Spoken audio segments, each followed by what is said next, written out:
Leo, I guess you can connect to Facebook. We'll start by in 2 minutes. Okay. Starting the recording.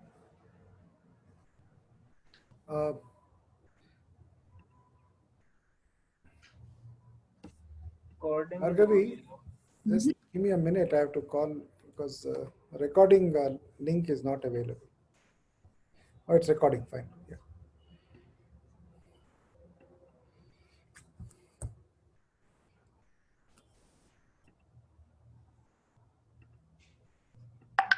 Can I start? Hang on, hang on.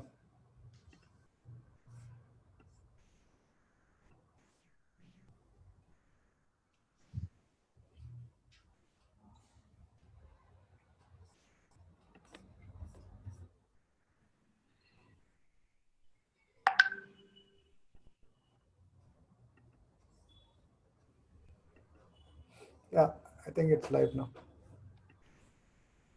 Okay. We can start.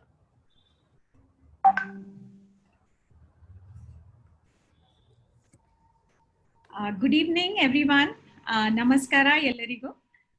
So welcome to the webinar series titled Interdisciplinary Action Research, Conversations with Emerging Leaders. So why are we having these conversations? So in a world where we are getting used to a new normal with masks and social distancing, work from home and adjusting to the lockdowns and the unlocking that is happening across our country, and also where increasing numbers of people in our own social circles are in containment zones or have isolated themselves or are quarantined, and many of us probably even saw a whole lot of close friends and acquaintances and people who've been working with us lose their lives because of the current pandemic. And just about everything around us is demanding a fresh new rethinking.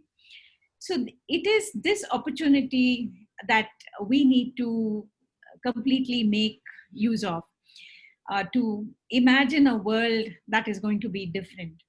And as national and global economies are trying to recover from the crash that they saw, the unorganized and informal communities who constitute a major part of the economic population are still grievously impaired and coping with the many, many things that are happening around. So, in such a climate of despair, many young researchers and activists have been working on emerging trends in interdisciplinary action research, which address some of the most pressing issues of our times, and that too from various sectors of urban planning, public health, education, migration studies, digital commons, informal economy, entrepreneurship, ecology, and many others. So, such ideas and explorations deserve public focus. And given the post pandemic situation and the difficulties to meet and discuss such rich ideas that they are working on or are exploring, CFA and ESG thought it would be best to bring these areas to focus, and especially the exciting explorations by these young researchers from across India. So it is this webinar series that we put together, and we hope that it would draw attention to such quiet and interdisciplinary efforts that are being pursued by emerging researchers and leaders, and through in-depth conversation that we can understand a lot more. So in the process, the series has aimed to create spaces for interaction between academia, civil society, researchers, students, and the wider public. So the webinars have been scheduled every Thursday, 5 to 6:30, and it has been open to everybody through prior registration. So today's conversation is titled Midwifery is the Past, Present, and Future of Birth. What is very interesting is in a world where we've been pushed into institutional births, and especially where the simple process of the normal process of birth has been made super complicated, with a number of interventions, which has created a lot of fear among the women. Many studies across the world came out with evidence to show that there has to be a process in place to make this experience for women safe, and it should not disturb their mental health. It should be an experience that they enjoy, and it should also ensure the safety of the mother and child. And as a result, WHO has come out with a bunch of new recommendations to establish standards for global standards for healthy pregnancy, and to reduce the unnecessary medical interventions. So according to WHO, worldwide, an estimated 140 million births take place every year. And most of these occur without complications for women and their babies. But yet, over the last 20 years, practitioners have increased the use of interventions that were previously known only to be used to avoid risks or treat complications. And these are especially, the use of oxytocin to speed up labor, or the cesarean sections. And the entire birthing experience has become filled with anxiety, fear, trauma, and more for many people. Childbirth is a very normal mammalian process, and studies have shown that increased medicalization has undermined this very natural process, and a woman's capability to give birth, resulting in negative experience. So studies have also revealed that a substantial proportion of healthy pregnant women are often subjected to needless and potentially harmful routine interventions. So these guidelines include evidence-based recommendations on what care is needed during labor and immediately after for the health and safety of the woman and her baby. So some of these include, like having a companion of choice, especially during labor, and ensuring there is respectful care, ensuring there is good communication between the woman and the healthcare providers, maintaining privacy and confidentiality, or, for example, also provisions to take consent of the woman who is in labor before certain interventions are done, and providing choice to the woman about her pain management, the labor, the birth positions, and more. So this entire process of birthing is a very beautiful process where every labor is unique, and it varies in duration from one woman to the other. But over the years, these unnecessary interventions have become widespread, often making it, like I said before, not a great experience, and also very expensive, and many a time it is beyond the reach of the poor. So in this context, adopting a woman-centered philosophy and a human rights-based approach has opened the door to many, many care providers, and it provides options that women would probably dream to have, especially, like I said, having basic respect and dignity and companion. So many women today are opting for this natural birth in the presence of a loved one in a safe place, not just in terms of medical safety, but also emotional and mental well-being.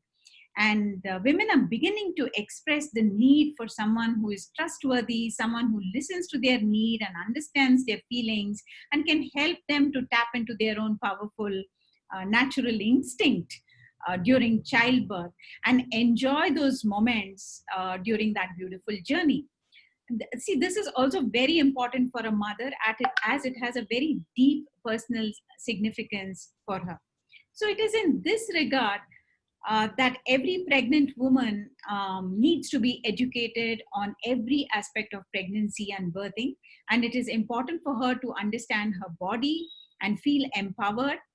And so with the increase in awareness, women in many, many cities across the world, and also in India today, have started asking the right questions that are driving change. women know that they can say no to an epidural or an episiotomy. And it's important for women to know their rights to give or withhold consent for any of the interventions, fully understanding the risks, the benefits, and the alternatives that are available. So it is in this context we have with us our speakers, Ms. Chetana Kulkarni and Mallige, who will share with us two very different worlds of maternal health from their very passionate work experience. To introduce our speakers, we have Chetana, who has been the founder of the birth home and who got into this field very consciously, made her choice. And then we have Mallige, who is a social activist who has been looking at maternal health and the challenges women face in the context of maternal health. A couple of more lines about Chetana. Like I said, she's the co-founder of the Birth Home, which is the midwifery care and birth center. She has been working in prenatal labor, birth, postpartum care, and breastfeeding support. She's passionate about providing families with another option to give birth using their natural inbuilt abilities with the right environment, support, and care outside of hospitals. And then we have Mallige, who also works with people's movements like the Karnataka Janashakti, where she is a social activist. And Janashakti works on a variety of issues with youth, urban, and rural poor in collaboration with many organizations. So for today, we will have Chetana share her experience first, and then we will learn from Mallige the kinds of challenges women face when they go to hospitals, especially during childbirth. So some general housekeeping rules: we will keep our microphones on mute and cell phones on silent. And if there are questions and comments, I would encourage you to put it in the chat box. So over to Chetana. Thank you, Chetana. Yeah, thank you so much for that background and the introduction, Bhargavi. Really excited to share this platform with Mallige, whom I deeply admire and respect, as I do deeply admire and respect you as well, Bhargavi. Sorry, Chetana. So it would be good if our audience can switch on their videos, because Chetana was asking me, will I be seeing people or will I see a screen? So I said we will make that request. So a request to all our... Just to have this a little more interactive and I can see people and I can know that I'm talking to people. Yeah, thank you so much. So in today's world, especially let's say just Bangalore, if someone were to get pregnant, what are their options? Typically they would, the moment they realize that they're pregnant, they would just go and visit a doctor. So, and then, follows all the tests and the ultrasounds. And I think we have, as a society moved from birth, which was a very community, which was a home-based, which was a family-based event. We have taken that and moved it into institutionalization, which means that most, I would say still, like in India, still a lot of people still give birth at homes. So there is a big disparity right there. But then in urban, like I said, in Bangalore, for example, most of the people would be accessing care in a medicalized environment. Okay, so the reason being that we don't know that we have other options. We don't know that we, midwifery, when it existed, right, before the advent of the modern day obstetrics, the way midwifery existed was that you would have someone in the community who was trained, who was skilled, and all the training basically happened by shadowing and observing an older midwife, right? It was usually the birthing person would usually be surrounded and supported by their family members, and they would be, the midwife would attend their births, and then make sure that the mother and baby are all right, do all the cleaning, and then go back. And then the mother and the baby stay at home where they actually belong. They don't have to leave their homes to go anywhere to actually give birth. But many decades back, the government of India decided that they need to move birth into hospitals or primary healthcare centers, or have trained medical professionals available for birth, because they wanted to reduce the mortality and the morbidity for both the parents as well as for the babies. While this was a great move, it sort of has not worked, and we have a lot of many years of evidence to prove that it hasn't worked because of the disparity, right? So in the rural settings, we don't have access to resources, we don't have enough doctors, we don't have enough nurses, so we don't have access to so the people birthing in those settings don't have access to safe places to give birth. So we have actually made it unsafe for them. And on the other hand, where, in the cities where we have a lot of doctors and relatively lot of doctors and hospitals, we have made it unsafe for them also in many ways, because we have moved into a highly medicalized model.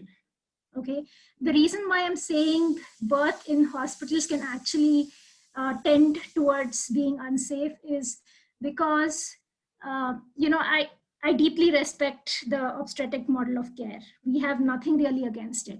What we are trying to say here is that, overuse of either the instruments, the diagnostics, the investigations, or interventions, as Bhargavi mentioned, all those, and it's happening today, that we are tending to overuse all these various tools that are available for us. So is that actually leading to optimal outcomes, right? And we again have a lot of evidence saying that it is not leading to optimal outcomes. So, I mean, the most talked about intervention is C-sections, right? So if you take C-sections, WHO recommends that your C-section rate should not be more than 10 to 15%. But what has happened is, and I'll just share. So in India, I hope everyone can see the screen. So this is a Hindu article which was published last year. So it shows how many C-sections, what is the C-section percentage in various states of the country. And you can see that, we have a really, really high percentage. So when WHO is recommending 15% maximum, what is the reason as to why we have, in Telangana, for example, which is showing the highest 57.7%? What is the justification that we can give for such high percentages of C-section, right? I know that in some hospitals in Bangalore, we have, C-section rates almost like 80 to 90%, right? And especially in this pandemic, we have seen a huge increase in C-sections because of the fear.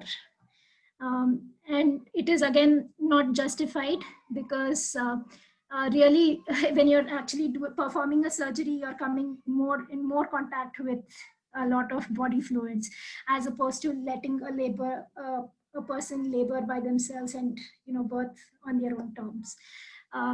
So yes, safety and precautions they do take in the hospitals, but does a birthing person, does a pregnant person have to go through a major abdominal surgery because we are in the midst of pandemic? And definitely the answer is no. Now, right now, routinely we have mothers and babies being separated after birth because we want to keep everybody safe. But the baby is more safe with the mother, because the baby has grown for 9 months in the mother's uterus. And then how does her body suddenly become unsafe for the baby because we are in the midst of a pandemic? So those are, some questions we need to ask, right? So kind of going back to what we want to discuss, like the past. So midwifery was our past, right? And clearly it has worked in the past because, you know, our population has been exploding and continues to explode. So what comes to one's mind, right, when we say the word midwife? We typically, you know, might picture an elderly person who is there with a vessel filled with sand and is attending the birth. And, you know, once the baby comes out, she ties the cord, cuts the, you know, umbilical cord with a blade after tying it, and puts the placenta, that is the afterbirth, into the vessel filled with sand, some hot boiling water also present to sterilize the blade which she uses to cut. So that's typically what comes into our mind, right? And that was working in the past. Right now, in today's world, right, we have incorporated midwifery, has moved from the traditional midwifery into modern midwifery, where we have incorporated a lot of good things about obstetrics. But what really remains our focus is, you know, one-on-one individualized care, and also the focus is on the birthing person and on the baby, right? So that has always been the core of any midwifery philosophy. If you see that, you know, the birthing person's bodies, their autonomy, their choices.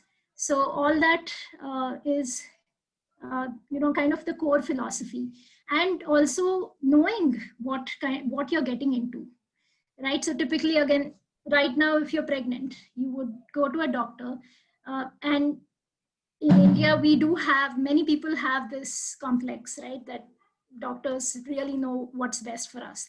And they're also a part of the system, the doctors. So they have learned in medical school to view birth as not something that is normal or physiological, right? Most doctors view birth as pathological. So when we go and we, you know, submit ourselves to the doctors and they call us as patients. I mean, somebody who's pregnant is not a patient, right? They are just, their bodies are doing what their bodies are meant to do, right? So you're, first of all, you know, again, Bhargavi talked about respect and dignity. So the moment you walk into an office and if you're called a patient, then that's where, you know, the first level of your dignity is kind of stripped off and the power is taken away from you, right? So the idea is to give power back to the birthing people. So what we have done at the birth home is created a midwifery model of care, where a midwife is a trained medical professional. So, you know, it's, modern midwifery has gone from it being a community-based apprentice learning to something where you actually get a degree, you go through rigorous education, you go through learning all the skills a doctor would learn, but just that your focus is on normal birth. Okay, and midwives are trained to see that birth is going in its normal progression. It's going in its normal path. And the moment it starts straying away from normal, the idea is that midwives have the skill to bring it back to normality. And suppose for whatever reasons, we are not able to bring it back to normality, that's when, you know, the medical model of care comes into place. So as I said, we are not against modern obstetrics. It has its place in the whole system. But do all people need it? No. And there are stats which say that 80% of pregnant people can give birth without medical interventions, without the medical model of care. And they can birth normally with just having one-on-one midwifery care. So now again, in the Indian context, if we were to talk, so there, even worldwide, you see that midwifery models are different types of models. So the most common model, especially in India, is the nurse midwives. Okay, so you have, we have ancillary nurse midwives and general nurse midwives. So ancillary nurse midwives are they don't have as much training as a general nurse midwife, but you see these midwives practicing typically in a rural setting, in PHCs, but usually they are always practicing under a doctor's guidance, or even if the doctor is not physically present, they don't have the full independence to function without having a doctor guide them or sign off on the records or do the other administrative things. But they are the ones actually attending the births. So we have some very wonderful models which are set up right now in this country. One of it is Jan Swasthya Sahyog, which is a multi-speciality hospital in Ganyari, Chhattisgarh. And there they have set up a nursing program where they do train midwives. They also have training for traditional birth attendants. And these trained midwives and the birth assistants, the traditional birth assistants, they practice in their own communities where they are attending births. Okay, and in case of any sort of a complications, they transfer from their satellite centers to the multi-speciality hospital. And it has been working for many years now. And it has been a very successful model. And they do have very low rates of C-sections. And they have, very few interventions. They do have some medical interventions which they do on a routine basis, but it's at a very minimum level. And there are certain other similar models, which one is in Indore called as Chaitram, where Usha Kande, she's the principal of the nursing college there. She has created a midwifery. She has promoted midwifery amongst her nursing students. And similarly, we have Sudharadi, who is the principal of KLE College in Belgaum, who has also done some work in trying to promote and is doing some work in trying to promote midwifery and having a midwifery course in her nursing college. We have the Fernandez hospitals in Hyderabad, who where the model in coming up with so the government has come up with the 2018 guidelines for midwifery. And one of the, they got a lot of inspiration from the pilot project which was done in Telangana, in rural Telangana, where they have trained nurses to become nurse practitioners in midwifery. So the way future of midwifery looks like in Indian context is nurse midwifery. And it has its place. Definitely. So there are different models. I'll explain that in a bit. But the thing with the nurse practitioner in midwifery is that it's not very clear still whether the NPMs will have autonomy to practice by themselves. Will they be the sole care providers for people who will be coming and birthing?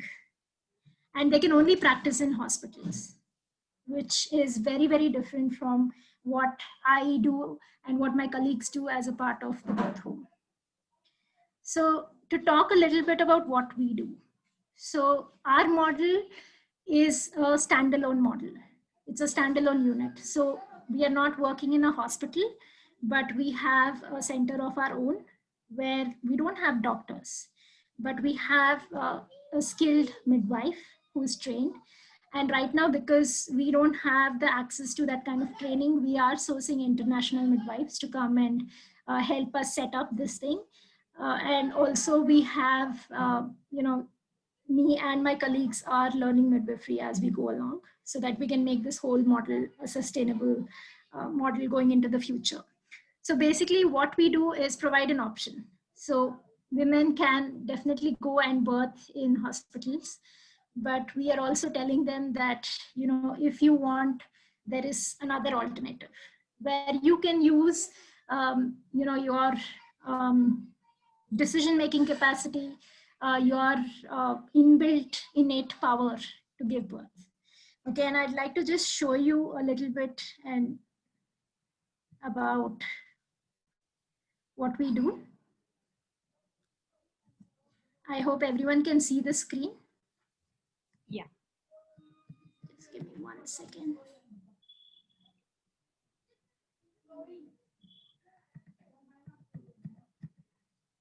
Yeah. So what does a safe, normal, and natural birth look like at the birth home, right? So these are all pictures of our clients, and this is actually the bathroom where one of our clients was laboring. So a lot of our clients actually labor either in the bedroom or the bathroom.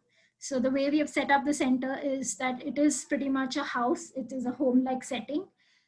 So our clients come in and give birth. We have facility to use water as one of the tools for either laboring or giving birth. So here I'm supporting one of our clients to, she's actually trying to push. So she's in the second stage. She's, well advanced into her labor. She's very close to birth, and she's pushing, with a contraction as it comes. So we provide this one-on-one support to women who want to avail our facility.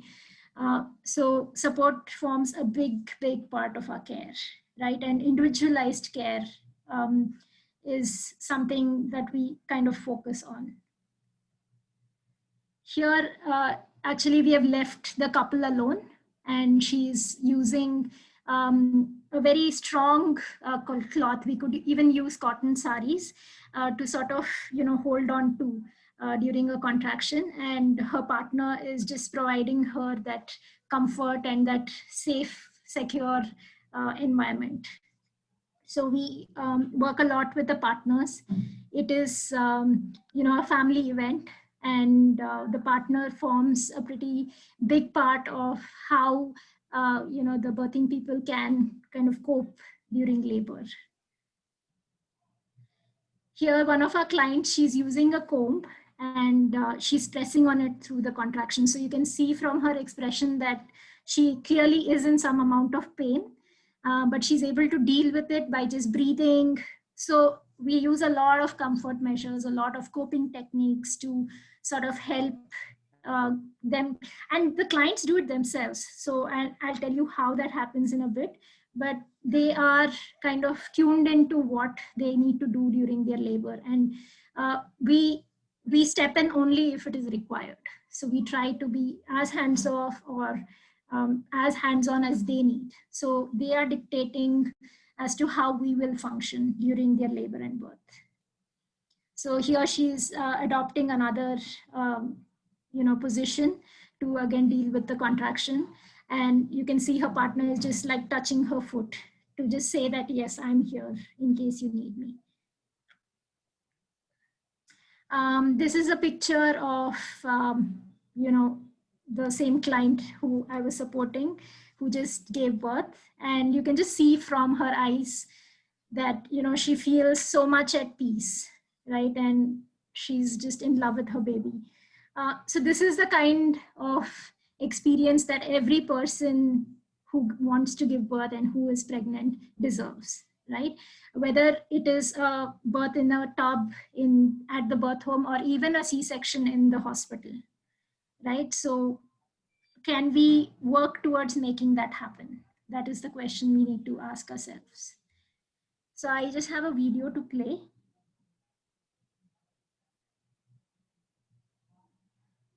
Just give me 1 second to pull that up.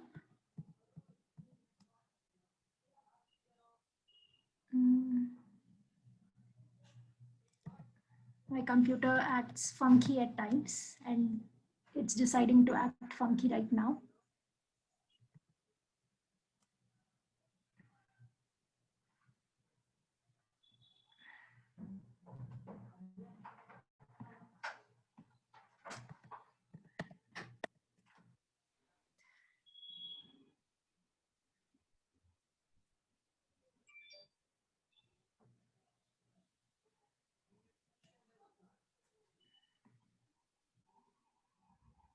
Sorry, please bear with me. Not sure what is happening here.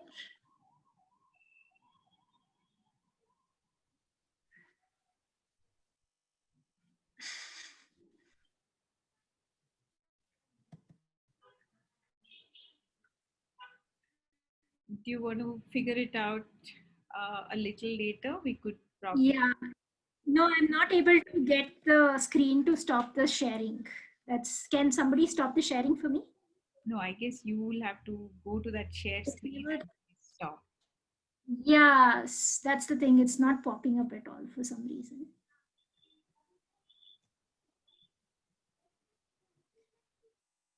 Maybe you can continue talking and figure out the video later. Yeah. So I just wanted to show the video. Cancel it. Yeah. So basically, it was just a video of what happens after birth, and I'll just maybe talk through it. So typically, after birth, we don't separate the mother and baby. And the only time in midwifery care we would separate the mother and baby is that if either of them needed some sort of a medical attention. But in most cases, we don't have to. So the mother and baby are always together, like in the photo that I showed you, and they are always going to be, they have that time to bond together as a family. We don't, do too many things. We try to maintain low voices, doing only what is necessary and not separating them. We don't clamp and cut a cord until all the blood has flown from the placenta to the baby, because it is the baby's blood. And again, there is research and evidence which backs up these practices. So these are optimal practices which we employ right after birth. And typically we wait until the baby figures out how to latch on and breastfeed. And once the first breastfeeding is done, then we slowly start to do other things like check if the baby is doing fine, adapting fine to the, and also how the if the baby is physically okay. So the midwife does a full physical check of the baby. Then she also checks the birthing person to see if she's doing okay. Physical checks of vitals. So typically this is how a birth would happen. And the thing that I wanted to basically also show, I don't know if you can still see my screen because I haven't stopped the sharing. Can you still see the screen?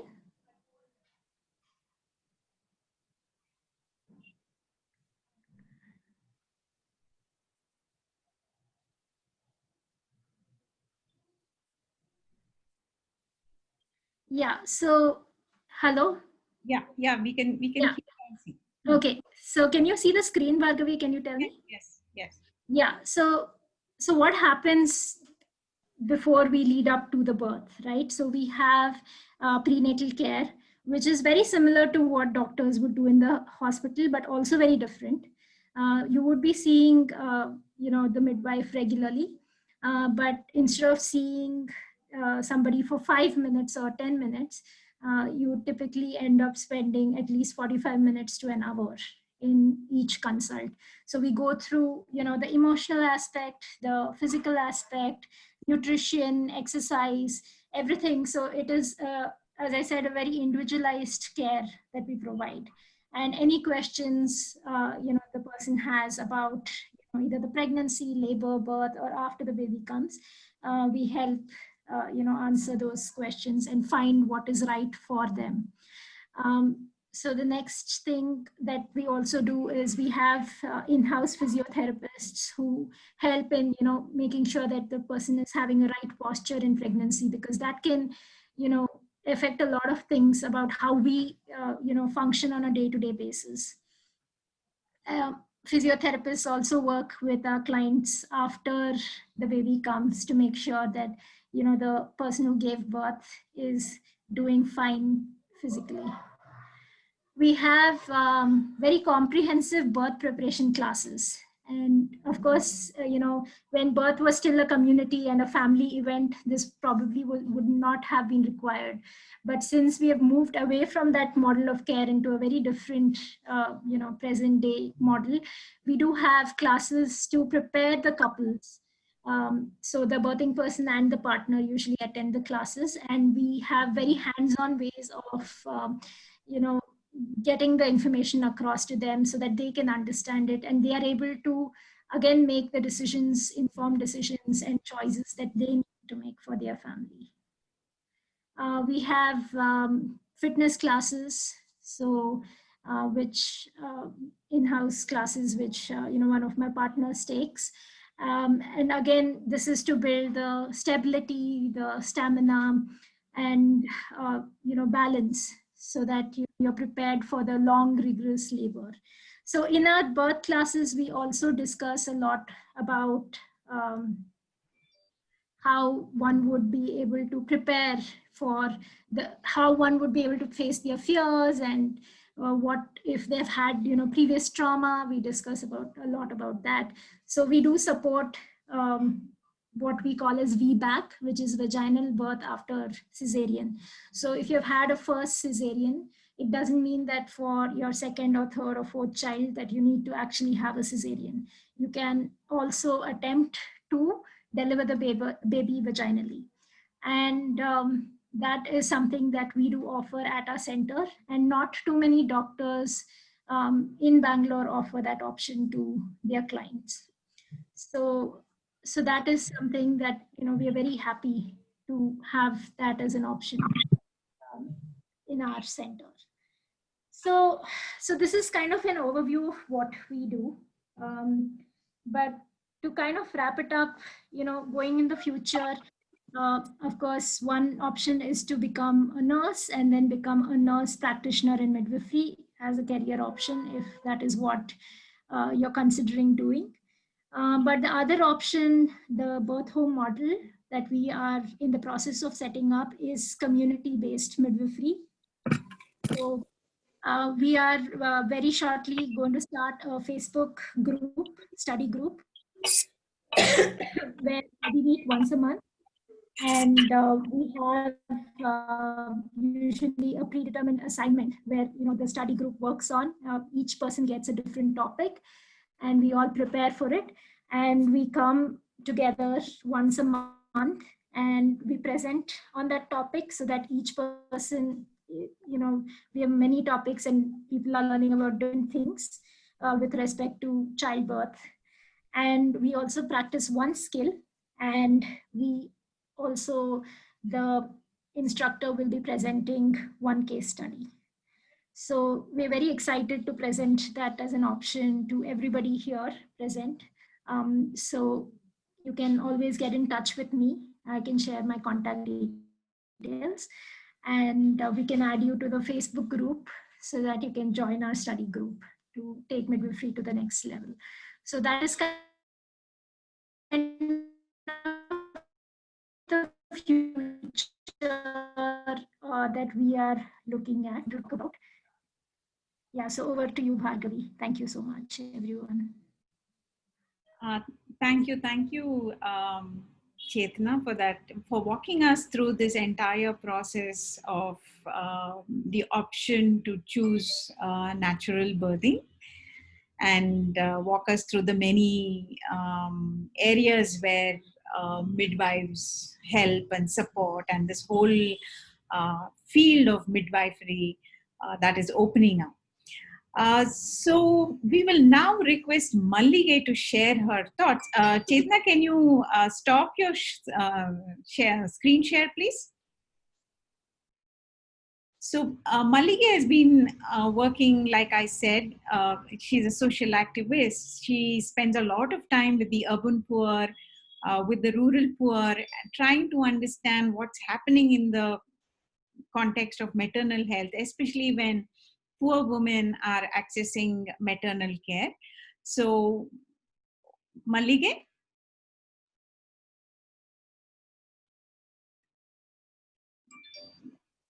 Yes, Bhargavi. Kelista idya? Hi. Mallige will share her experiences of understanding, helping us understand what's happening in the field of maternal health for especially the poor. She will speak in Kannada. Leo will be translating it. Those of you who would like the translation, choose the I think, Spanish to English option in the interpretation. Yeah. Shuru ಮಾಡಿ ಮಲ್ಲಿಗೆ. Thank you. Thank you, Bhargavi. Hello, everyone. Chetana ಅವ್ರದ್ದು presentation ಆಗ್ಲೇ ಭಾರ್ಗವಿ ಹೇಳ್ದಂಗೆ actually ಅದು presentation ಗಿಂತ ಹೆಚ್ಚಾಗಿ we experienced the whole process of new type of midwifery during pregnancy and child birth.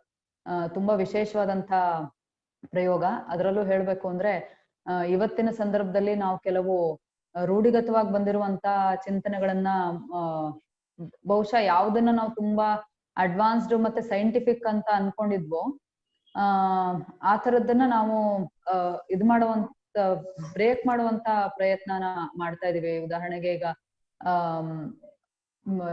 Sanitary napkins ಬಗ್ಗೆ ಇದ್ದಂತ ಪರಿಕಲ್ಪನೆಗಳು ಈಗ ನಮ್ದು ಬದಲಾಗ್ತಾ ಇದೆ. ಅಂದ್ರೆ maybe some 10 years back sanitary napkins ಅಂದ್ರೆ ತುಂಬಾ ಹೈಜಿನಿಕ್. ಯಾಕಂದ್ರೆ ಆಗಿನ 10 years ಬ್ಯಾಕ್ ಬಹುಶಃ ನಮ್ಮಂತ ಮಿಡಲ್ ಕ್ಲಾಸ್ ಕುಟುಂಬಗಳಲ್ಲೂ ಕೂಡ ಇನ್ನು ಹೆಣ್ಣು ಮಕ್ಕಳು ಮಂತ್ಲಿ ಪೀರಿಯಡ್ಸ್ ಅಥವಾ ಮೆನ್ಸ್ಟ್ರುಯೇಷನ್ ಟೈಮ್ ಅಲ್ಲಿ ಬಟ್ಟೆಗಳನ್ನ ಬಳಸ್ತಾ ಇದ್ದಂತ ಸಂದರ್ಭದಲ್ಲಿ ಸ್ಯಾನಿಟರಿ ನ್ಯಾಪ್ಕಿನ್ಸ್ ಯೂಸ್ ಮಾಡೋದು ಒಂದು ರೆವಲ್ಯೂಷನರಿ ಆಗಿರುವಂತ ಐಡಿಯಾ ಆಗಿ ಕಾಣಿಸ್ತು. It's a kind of liberation ಅಂತ ಅನ್ನಿಸ್ತು. ಮಹಿಳೆಯರಿಗೆ ಒಂದ್ ಹೊಸ ದೊಡ್ಡ ಬಿಡುಗಡೆ, ಒಂದ್ ದೊಡ್ಡ ಮುಕ್ತಿ ಸಿಕ್ಕುತ್ತೆ ಅದರಿಂದ ಅಂತ ಅನ್ಸಿದ್ದು ಸಹಜ ಅನ್ಸುತ್ತೆ. ಆದ್ರೆ ಇವತ್ತು ನಮ್ಗೆ ಹಿಂತಿರುಗಿ ನೋಡಿದಾಗ ಬಹುಶಃ ಇವತ್ ನಾವೇನು ಮೆನ್ಸ್ಟ್ರುಯೇಷನ್ ಕಪ್ಸ್ ನ ಹೊಸ ಕಾನ್ಸೆಪ್ಟ್ ಗೆ ಓಪನ್ ಅಪ್ ಆಗಿದೀವಿ ಜಗತ್ನಲ್ಲಿ ಹೆಣ್ಣು ಮಕ್ಕಳು. ಇವತ್ತು ನಮ್ಗನ್ಸುತ್ತೆ ನಾವು 10 ವರ್ಷದ ಹಿಂದೆ ಯಾವ್ದನ್ನ ರೆವಲ್ಯೂಷನರಿ ಅನ್ಕೊಂಡಿದ್ವೋ ಬಹುಶಃ ಅಷ್ಟು ಪರಿಸರ ಸ್ನೇಹಿ ಆಗಿಲ್ದೆ ಇದ್ದಂತ, ಮಹಿಳಾ ಸ್ನೇಹಿ ಆಗಿಲ್ದೆ ಇದ್ದಂತ ಒಂದ್ ತಂತ್ರ ಆಗಿತ್ತು. ಮತ್ತೆ ಅದು ಎಲ್ಲೋ ಒಂದ್ ಕಡೆ ಮಾರ್ಕೆಟ್ ಓರಿಯೆಂಟೆಡ್ ಆಗಿದ್ದ ಒಂದು ಕ್ಯಾಪಿಟಲಿಸ್ಟ್ ಇದರ ಪ್ರಯತ್ನಗಳಿಂದಾಗಿ ಪ್ರಮೋಟ್ ಮಾಡಲ್ಪಟ್ಟದ್ದಾಗಿತ್ತು ಅಂತ ನಮ್ಗೆ ಈಗ ಅನ್ನಿಸ್ತಾ ಇದೆ. ಅದಕ್ಕಿಂತ safe and hygienic and environmental friendly ಆಗಿರುವಂತ ಬೇರೆ ವಿಧಾನಗಳು ಕೂಡ ಅವೈಲೇಬಲ್ ಇದಾವೆ, ಆಲ್ಟರ್ನೇಟಿವ್ಸ್ ಅವೈಲೇಬಲ್ ಇದಾವೆ ಅಂತ ನಮ್ಗೆ ಇವತ್ತು ಅನ್ನಿಸ್ತಾ ಇದೆ. ಸೊ ನಾನು ಬಹುಶಃ ಈ ಮಿಡ್ವೈವರಿ ಬಗ್ಗೆ ಚೇತನ ಏನ್ ಪ್ರೆಸೆಂಟ್ ಮಾಡಿದ್ರು ಅದ್ರ ಬಗ್ಗೆ ನನ್ಗೆ ಆಳವಾದಂತ ಅಧ್ಯಯನ ಇಲ್ಲ. ನಾನು ಚೇತನ ಅವರ ಪ್ರಯತ್ನಗಳನ್ನ ನಾನು ಸೋಷಿಯಲ್ ಮೀಡಿಯಾದಲ್ಲಿ ಗಮನಿಸಿದೀನಿ. ಅದ್ರ ಬಗ್ಗೆ ಮೀಡಿಯಾದಲ್ಲಿ ಬಂದಂತ ಅವರ ಮತ್ತು ಇನ್ನಿತರ ಆ ತರದ ಗೆಳತಿಯರ ಪ್ರಯತ್ನಗಳನ್ನ ನಾನು ಗಮನಿಸಿದೀನಿ. ಆದ್ರೂನು ಅದ್ರ ಬಗ್ಗೆ ನನಗೆ ಅಧಿಕೃತವಾದಂತ ಆಳವಾದಂತ ಅಧ್ಯಯನ ಆಗ್ಲಿ ಆಳವಾದಂತ ತಿಳುವಳಿಕೆ ಆಗ್ಲಿ ಇಲ್ಲ. ಆದ್ರೆ ಖಂಡಿತವಾಗ್ಲೂ ಇಷ್ಟಂತೂ ಹೇಳಬಲ್ಲೆ ಅವರ ಪ್ರಯತ್ನಗಳ ಬಗ್ಗೆ ಅವ್ರು ಹೇಳಿದ್ದನ್ನ ನೋಡಿದ ನಂತರ ಬಹುಶಃ ಹಲವು ತರದ ಪರ್ಯಾಯಗಳ ಬಗ್ಗೆ ನಾವ್ ಇವತ್ತು ಆಲೋಚನೆ ಮಾಡ್ತಾ ಇದೀವಿ ಜಗತ್ನಲ್ಲಿ. ಚಳುವಳಿಗಳಲ್ಲಿ ಪರ್ಯಾಯಗಳ ಬಗ್ಗೆ ಯೋಚನೆ ಮಾಡ್ತಾ ಇದೀವಿ.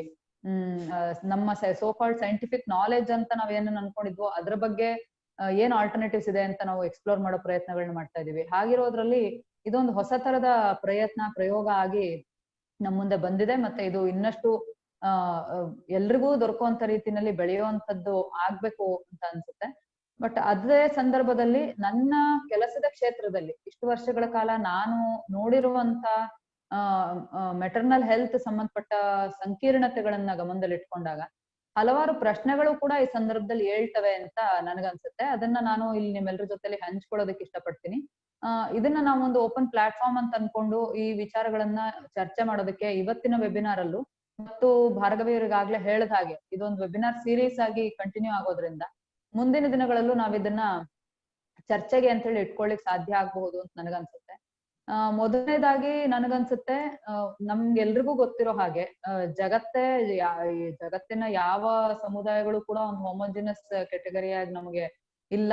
ಅದರಲ್ಲೂ ವಿಶೇಷವಾಗಿ ಇಂಡಿಯಾದೊಳಗಡೆ ಜಾತಿ ವ್ಯವಸ್ಥೆಯ ಕಾರಣಕ್ಕಾಗಿ ನಮ್ ದೇಶ ಅಂತೂ ಖಂಡಿತವಾಗಿ ಒಂದು ದೇಶವನ್ನು ನಾವು ಒಂದಾಗಿ ಒಂದು ಹೋಮೋಜಿನಸ್ ಆಗಿರುವಂತ ಇದನ್ನಾಗಿ ನಾವು ಮುಂದಿಡೋದಕ್ ಸಾಧ್ಯನೇ ಇಲ್ದಿರುವಂತ ಒಂದು ಬಹಳ ದೊಡ್ಡ ಸಂಕೀರ್ಣತೆಗಳ ಮೊತ್ತ ನಮ್ ದೇಶ.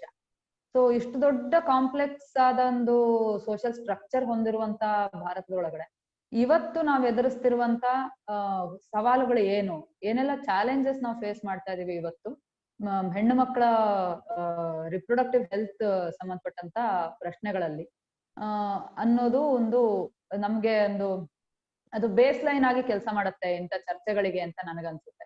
ಸೊ ಆ ದೃಷ್ಟಿಯಿಂದ ನೋಡಿದಾಗ ಬಹಳ ಮುಖ್ಯ ಆಗುವಂಥದ್ದು ಈ ಏನೆಲ್ಲ ಇವತ್ತಿನ ಮಟ್ಟಕ್ಕೆ ಸಣ್ಣ ಪುಟ್ಟದಾದಂತ ಫೆಸಿಲಿಟೀಸ್ ಸವಲತ್ತುಗಳು ಸಿಗ್ಲಿಕ್ಕೆ ಸಾಧ್ಯನೋ ಹೆಣ್ಣು ಮಕ್ಳಿಗೆ ಅದನ್ನು ಕೂಡ ಪಡ್ಕೊಳ್ಳಿಕ್ಕೆ ಸಾಧ್ಯ ಇಲ್ಲದಿರುವ ಅದೆಷ್ಟೋ ಲಕ್ಷಾಂತರ ಹೆಣ್ಣುಮಕ್ಳು ಇವತ್ತು ಕೂಡ ನಮ್ಮ ದೇಶದಲ್ಲಿದ್ದಾರೆ ಅಂತ. ಕೆಲವು ವರ್ಷಗಳ ಹಿಂದಿನ ಒಂದು ಇದನ್ನ WHO ವರದಿ ಒಳಗಡೆ ಭಾರತದ ಒಂದು ಪರಿಸ್ಥಿತಿಯನ್ನ ಬಹಳ ಶಾಕಿಂಗ್ ಅನ್ನುವಂತ ರೀತಿಯಲ್ಲಿ ವಿವರಿಸಲಾಗಿತ್ತು. ಆ ಒಂದು ವರ್ಷ ನಿರ್ದಿಷ್ಟವಾಗಿ 2010ರಿಂದ 2011 ನಡುವಿನ ಒಂದು ವರ್ಷದಲ್ಲಿ ಭಾರತದಲ್ಲಿ ಸುಮಾರು 45,000 ಹೆಣ್ಣು ಮಕ್ಕಳು ಜನ್ಮ ನೀಡುವ ಸಂದರ್ಭದಲ್ಲಿ, ಅವರ ಹೆರಿಗೆ ಸಂದರ್ಭದಲ್ಲಿ ಸಾವನ್ನಪ್ಪಿದ್ದಂತ ಒಂದು ಘಟನೆಯನ್ನ ಇದನ್ನ ಯಾತಕ್ ನಾವು ಜನೋಸೈಡ್ ಅಂತ ಕರಿಬಾರದು ಅನ್ನೋಂತ ಒಂದು ಪ್ರಶ್ನೆಯನ್ನ WHO ವಾರ್ಷಿಕ ಸಮ್ಮೇಳನದಲ್ಲಿ ಅದರ ಮಹಿಳಾ ಪ್ರತಿನಿಧಿಗಳು ಎತ್ತಿದ್ರು. ನಾವು ಜನಾಂಗೀಯ ಹತ್ಯೆ ಅನ್ನುವಂಥದ್ದನ್ನ ಬೇರೆ ಬೇರೆ ಸಂದರ್ಭಗಳಲ್ಲಿ ಬೇರೆ ಬೇರೆ ರೀತಿಯಲ್ಲಿ ಇಂಟರ್ಪ್ರಿಟ್ ಮಾಡ್ತೀವಿ. ಇಷ್ಟೆಲ್ಲ ಆಧುನಿಕವಾದಂತ ಸವಲತ್ತುಗಳು ಇವತ್ತು ನಮ್ಮ ಪ್ರಪಂಚದಲ್ಲಿ ಅವೈಲಬಲ್ ಇದ್ದಾಗ್ಲೂ, ಎಷ್ಟೋ ತರದ ವಿಜ್ಞಾನ ಮತ್ತು ತಂತ್ರಜ್ಞಾನಕ್ಕೆ ಸಂಬಂಧಪಟ್ಟಂತ ಸಂಶೋಧನೆಗಳು ನಡೆದು ಜಗತ್ತು ಮುಂದುವರೆದಿದೆ ಅಂತ ನಾವು ಭಾವಿಸ್ತಿದ್ದಾಗ್ಲೂ ಕೂಡ ಸಾವಿರಾರು ಗಟ್ಟಲೆ ಹೆಣ್ಣು ಮಕ್ಕಳು ಒಂದು ದೇಶದಲ್ಲಿ ಮಕ್ಕಳಿಗೆ ಜನ್ಮ ನೀಡುವಂತ ಸಂದರ್ಭದಲ್ಲಿ ಸಾವನ್ನಪ್ತಾರೆ ಅಂದ್ರೆ ಅದನ್ನ ಯಾತಕ್ಕೆ ನಾವು ಜನಾಂಗೀಯ ಹತ್ಯೆ ಅಂತ ಕರಿಬಾರದು, ಯಾಕದೊಂದು ಮಾನವೀಯತೆ ವಿರುದ್ಧದ ಯುದ್ಧ ಅಂತ ಹೇಳಿ ನಾವು ಅದನ್ನ ಪರಿಗಣಿಸಬಾರದು ಅನ್ನುವಂತ ಪ್ರಶ್ನೆಗಳು ಆ ವಾರ್ಷಿಕ ಸಮ್ಮೇಳನದಲ್ಲಿ ಎದ್ದಿದ್ವು. ಸೊ ಇದನ್ನ ಮನಸ್ಸಲ್ಲಿ ಇಟ್ಕೊಂಡು ನಾವು ನೋಡೋದಾದ್ರೆ 3 ತರದ ನಿರ್ದಿಷ್ಟವಾದ ಸಮಸ್ಯೆಗಳನ್ನ ಹೆಣ್ಣು ಮಕ್ಕಳು, ಅದರಲ್ಲೂ ವಿಶೇಷವಾಗಿ ದುಡಿಯುವ ವರ್ಗದ ಅಂಚಿಗೊತ್ತಲ್ಪಟ್ಟ ಸಮುದಾಯಗಳ, ಮಾರ್ಜಿನಲೈಸ್ಡ್ ಕಮ್ಯುನಿಟಿಗಳಿಗೆ ಸೇರಿದಂತ, ದಮನಿತ ಸಮುದಾಯಗಳಿಗೆ ಸೇರಿದಂತ ಹೆಣ್ಣು ಮಕ್ಕಳು ಎದುರಿಸ್ತಾ ಇದ್ದಾರೆ ಅಂತ ನನಗನ್ಸುತ್ತೆ. ಅಂಡರ್ ಪ್ರಿವಿಲೇಜ್ಡ್ ಅನ್ನುವಂತ ಒಂದು ಬ್ರಾಕೆಟ್ ಒಳಗಡೆ ನಾವು ಇವರೆಲ್ಲರನ್ನ ಹಾಕ್ಬಿಡ್ತೀವಿ. ಸೊ ಅಂಡರ್ ಪ್ರಿವಿಲೇಜ್ಡ್ ಅಂದಾಗ್ಲೂ ಅದ್ರೊಳಗಡೆ ನಮ್ಮ ದೇಶದ ಸಮಾಜದೊಳಗಡೆ ಅದಕ್ಕೆ ಹಲವು ಬೇರೆ ಬೇರೆ ಆಯಾಮಗಳಿದಾವೆ ಅನ್ನೋದು ನಾನು ಈಗ ಮುಂದೆ ನಿಮ್ ಜೊತೆಲಿ ಚರ್ಚೆ ಮಾಡ್ಲಿಕ್ಕಿರುವಂತ ವಿಚಾರ. ಈ ಹೆಣ್ಣು ಮಕ್ಕಳಲ್ಲಿ ಎಲ್ಲಕ್ಕಿಂತ ಬಹಳ ದೊಡ್ಡ ಅಂಶವಾಗಿ ನಮ್ಗೆ ಮೆಟರ್ನಲ್ ಹೆಲ್ತ್ ಸಂದರ್ಭದಲ್ಲಿ ಮುಂದೆ ಬರೋದೇನು ಅಂತಂದ್ರೆ ಆಕ್ಸೆಸ್ ಟು ಮೆಡಿಕಲ್ ಕೇರ್. ಎಷ್ಟು ಜನಕ್ಕೆ ಮೆಡಿಕಲ್ ಕೇರ್ ಅನ್ನ ಪಡ್ಕೊಳ್ಳೋದಿಕ್ಕೆ ಸುಲಭವಾದಂತ ಆಕ್ಸೆಸ್ ಸಿಕ್ಕತ್ತೆ. ನಾನು ಇದನ್ನ ಮೆಡಿಕಲ್ ಕೇರ್ ಅನ್ನೋದನ್ನ ಈಗಾಗ್ಲೇನೆ ಚೇತನ ವಿವರಿಸಿದಂಗೆ ನಮ್ಮಲ್ಲೊಂದು ಸಿದ್ಧ ಮಾದರಿ ಇದೆ. ಮೆಡಿಕಲ್ ಕೇರ್ ಅಂದ್ರೆ ಇವತ್ತಿನ ಮಟ್ಟಕ್ಕೆ ಹೇಳ್ಬೇಕು ಅಂದ್ರೆ ಅದು ಸರ್ಕಾರಿ ಆಸ್ಪತ್ರೆನೋ ಅಥವಾ ಯಾವುದೋ ಒಂದು ಅಲೋಪತಿಕ್ ಮೆಡಿಸಿನ್ ಇದನ್ನ ತತ್ವಗಳನ್ನ ಅಳವಡಿಸ್ಕೊಂಡಿರುವಂತ ಒಂದು ಆಸ್ಪತ್ರೆಯಾಗಿ ಮಾತ್ರ ನಮ್ ಕಣ್ಮುಂದೆ ಬರುತ್ತೆ. ನಾನು ಅದನ್ನಷ್ಟೇ ಹೇಳ್ತಾ ಇದ್ದೆ. ಅದು ಮಿಡ್ವೈಫ್ಸ್ ನು ಒಳಗೊಂಡ ಹಾಗೆ ಅಥವಾ ಇನ್ಯಾವುದೇ ಬಗೆಯ ಮೆಡಿಕಲ್ ಕೇರ್, ಅವ್ರಿಗೆ ಸುರಕ್ಷಿತವಾದಂತ ವೈಜ್ಞಾನಿಕವಾದಂತ ಯಾವ ಬಗೆಯ ಮೆಡಿಕಲ್ ಕೇರ್ ಆದ್ರೂ ಕೂಡ ಆ ಬಗೆಯ ಮೆಡಿಕಲ್ ಕೇರ್ ಅನ್ನ ಪಡ್ಕೊಳ್ಳಿಕ್ಕೆ ಆಕ್ಸೆಸ್ ಎಷ್ಟು ಜನ ಹೆಣ್ಣು ಮಕ್ಕಳಿಗೆ ಬಹಳ ಗಟ್ಟಿಯಾಗಿ ಧೈರ್ಯವಾಗಿ ಅವರು ನಮಗ್ ಸಿಕ್ಕತ್ತೆ ಮೆಡಿಕಲ್ ಕೇರ್ ಅಂತ ಹೇಳಿ ಹೇಳ್ಕೊಳ್ಬಲ್ರು ಅನ್ನೋಂಥದ್ನ ನಾವು ನೋಡ್ಬೇಕಾಗಿದೆ. ಮುಖ್ಯವಾಗಿ ದೇಶದ ಸುಮಾರು 1/4 ಭಾಗದಷ್ಟು ಪ್ರದೇಶಗಳನ್ನ ಕವರ್ ಮಾಡ್ಕೊಂಡಿರುವಂತ ಟ್ರೈಬಲ್ ಸೊಸೈಟೀಸ್, ಆದಿವಾಸಿ ಸಮುದಾಯಗಳ ನಡುವೆ ಈ ಪ್ರಶ್ನೆ ಇನ್ನೂ ಬಹಳ ಮುಖ್ಯವಾಗಿ ಎದ್ದು ಕಾಣುವಂತ ರೀತಿಯಲ್ಲಿದೆ. ಇದಕ್ಕೆ ಒಂದು ಕಾರಣ ಭೌಗೋಳಿಕವಾಗಿರುವಂಥದ್ದು. ನಾವು 2 ವರ್ಷದ ಹಿಂದೆ ಒಂದು ಭೂಮಿಯ ಹಕ್ಕಿನ ಸಂಬಂಧಪಟ್ಟಂತ ಹೋರಾಟದಲ್ಲಿದ್ವಿ. ಆದಿವಾಸಿ ಹೆಣ್ಣು ಮಕ್ಕಳ ನೇತೃತ್ವದಲ್ಲಿ ಒಂದಷ್ಟು ಜನ ಕೊಡಗಿನ ಒಂದು ಪ್ರದೇಶದಲ್ಲಿ ತಮ್ಮ ಭೂಮಿಯ ಹಕ್ಕಿಗೋಸ್ಕರ ಅವರೊಂದು ಬಹಳ ದೊಡ್ಡ ಆಂದೋಲನವನ್ನ ಅವರು ಕೈಗೆತ್ಕೊಂಡಿದ್ರು. ಸೊ ಆ ಹೋರಾಟದಲ್ಲಿ ಕೆಲವು ಹೆಣ್ಣು ಮಕ್ಕಳು ಪಾಲ್ಗೊಂಡಿದ್ರು. ಅದರಲ್ಲಿ ಗರ್ಭಿಣಿಯರಾದಂತ ಹೆಣ್ಣು ಮಕ್ಕಳು ಕೂಡ ಇದ್ರು. ನಮ್ಮ ಹೋರಾಟದ ಅವಧಿಯ ನಡುವೆನೆ ಒಬ್ಬ ಹೆಣ್ಣು ಮಗಳಿಗೆ ಹೆರಿಗೆ ನೋವು ಕಾಣಿಸ್ಕೊಂಡಾಗ ಆಕೆಗೆ ಅಲ್ಲಿ ಈ ಸಾಧ್ಯತೆಗಳಿದ್ದೇನು, ಅವೈಲಬಲ್ ಇದ್ದಂತ ಮೆಡಿಕಲ್ ಕೇರ್ ಏನು ಅಂತ ನೋಡಿದ್ರೆ ಅದು ಆಲ್ಮೋಸ್ಟ್ ಅವತ್ತಿನ ಸಂದರ್ಭಕ್ಕೆ ತಕ್ಷಣಕ್ಕೆ ತುರ್ತಾಗಿ ಆಕೆಗೆ ಸಿಗಬಹುದಾಗಿದ್ದಂತ ಆಕ್ಸೆಸ್ ಟು ಮೆಡಿಕಲ್ ಕೇರ್ ಅನ್ನೋದು 0 ಆಗಿತ್ತು. ಅಲ್ಲಿ ಆಕೆಗೆ ಯಾವುದೇ ಬಗೆಯ ಸ್ಥಳೀಯವಾದ ಸೂಲಗಿತ್ತಿಯರು, ಮಿಡ್ವೈಫ್ಸ್ ಅಂದ್ರೆ ಸೂಲಗಿತ್ತಿಯರು ಅಂತ ನಾವು ಕರಿತೀವಿ ಕನ್ನಡದಲ್ಲಿ, ಸೂಲಗಿತ್ತಿಯರ ಅವೈಲಬಿಲಿಟಿ ಇರ್ಲಿಲ್ಲ. ಯಾಕಂದ್ರೆ ನಮ್ಗೆ ಈಗಾಗ್ಲೇ ಗೊತ್ತಿರೋ ಹಾಗೆ ಸೂಲಗಿತ್ತಿಯರು ಅನ್ನುವಂತ ಪರಂಪರೆ ನಮ್ಮ ದೇಶದಲ್ಲಿ ಬಹಳ ಹಳೇದಾದ್ರೂ ಕೂಡ ಇವತ್ತಿನ ಮಟ್ಟದಲ್ಲಿ ಹೇಳ್ಬೇಕು ಅಂತಂದ್ರೆ ತರಬೇತಾದಂತ ಅನುಭವ ಹೊಂದಿರುವಂತ ಜ್ಞಾನಿಗಳು ಅಥವಾ ಅದು ಪರಿಣತರಾದಂತ ಸೂಲಗಿತ್ತಿಯರು ಹಳ್ಳಿಗಳ ಕಡೆ ಕೂಡ ಬಹಳ ಕಡಿಮೆ ಸಂಖ್ಯೆಯಲ್ಲಿ ಲಭ್ಯರಿದ್ದಾರೆ. ಅಂತವ್ರು ಬಹಳ ಕಡಿಮೆ ಇದ್ದಾರೆ. ಅಧಿಕೃತವಾಗಿ ಸೂಲಗಿತ್ತಿಯರು ಅಂತೇಳಿ ನಾವ್ ಯಾರನ್ನ ಕರಿತೀವೋ ಅಂಥವ್ರು ಅಲ್ಲಿ ಅವೈಲಬಲ್ ಇರ್ಲಿಲ್ಲ.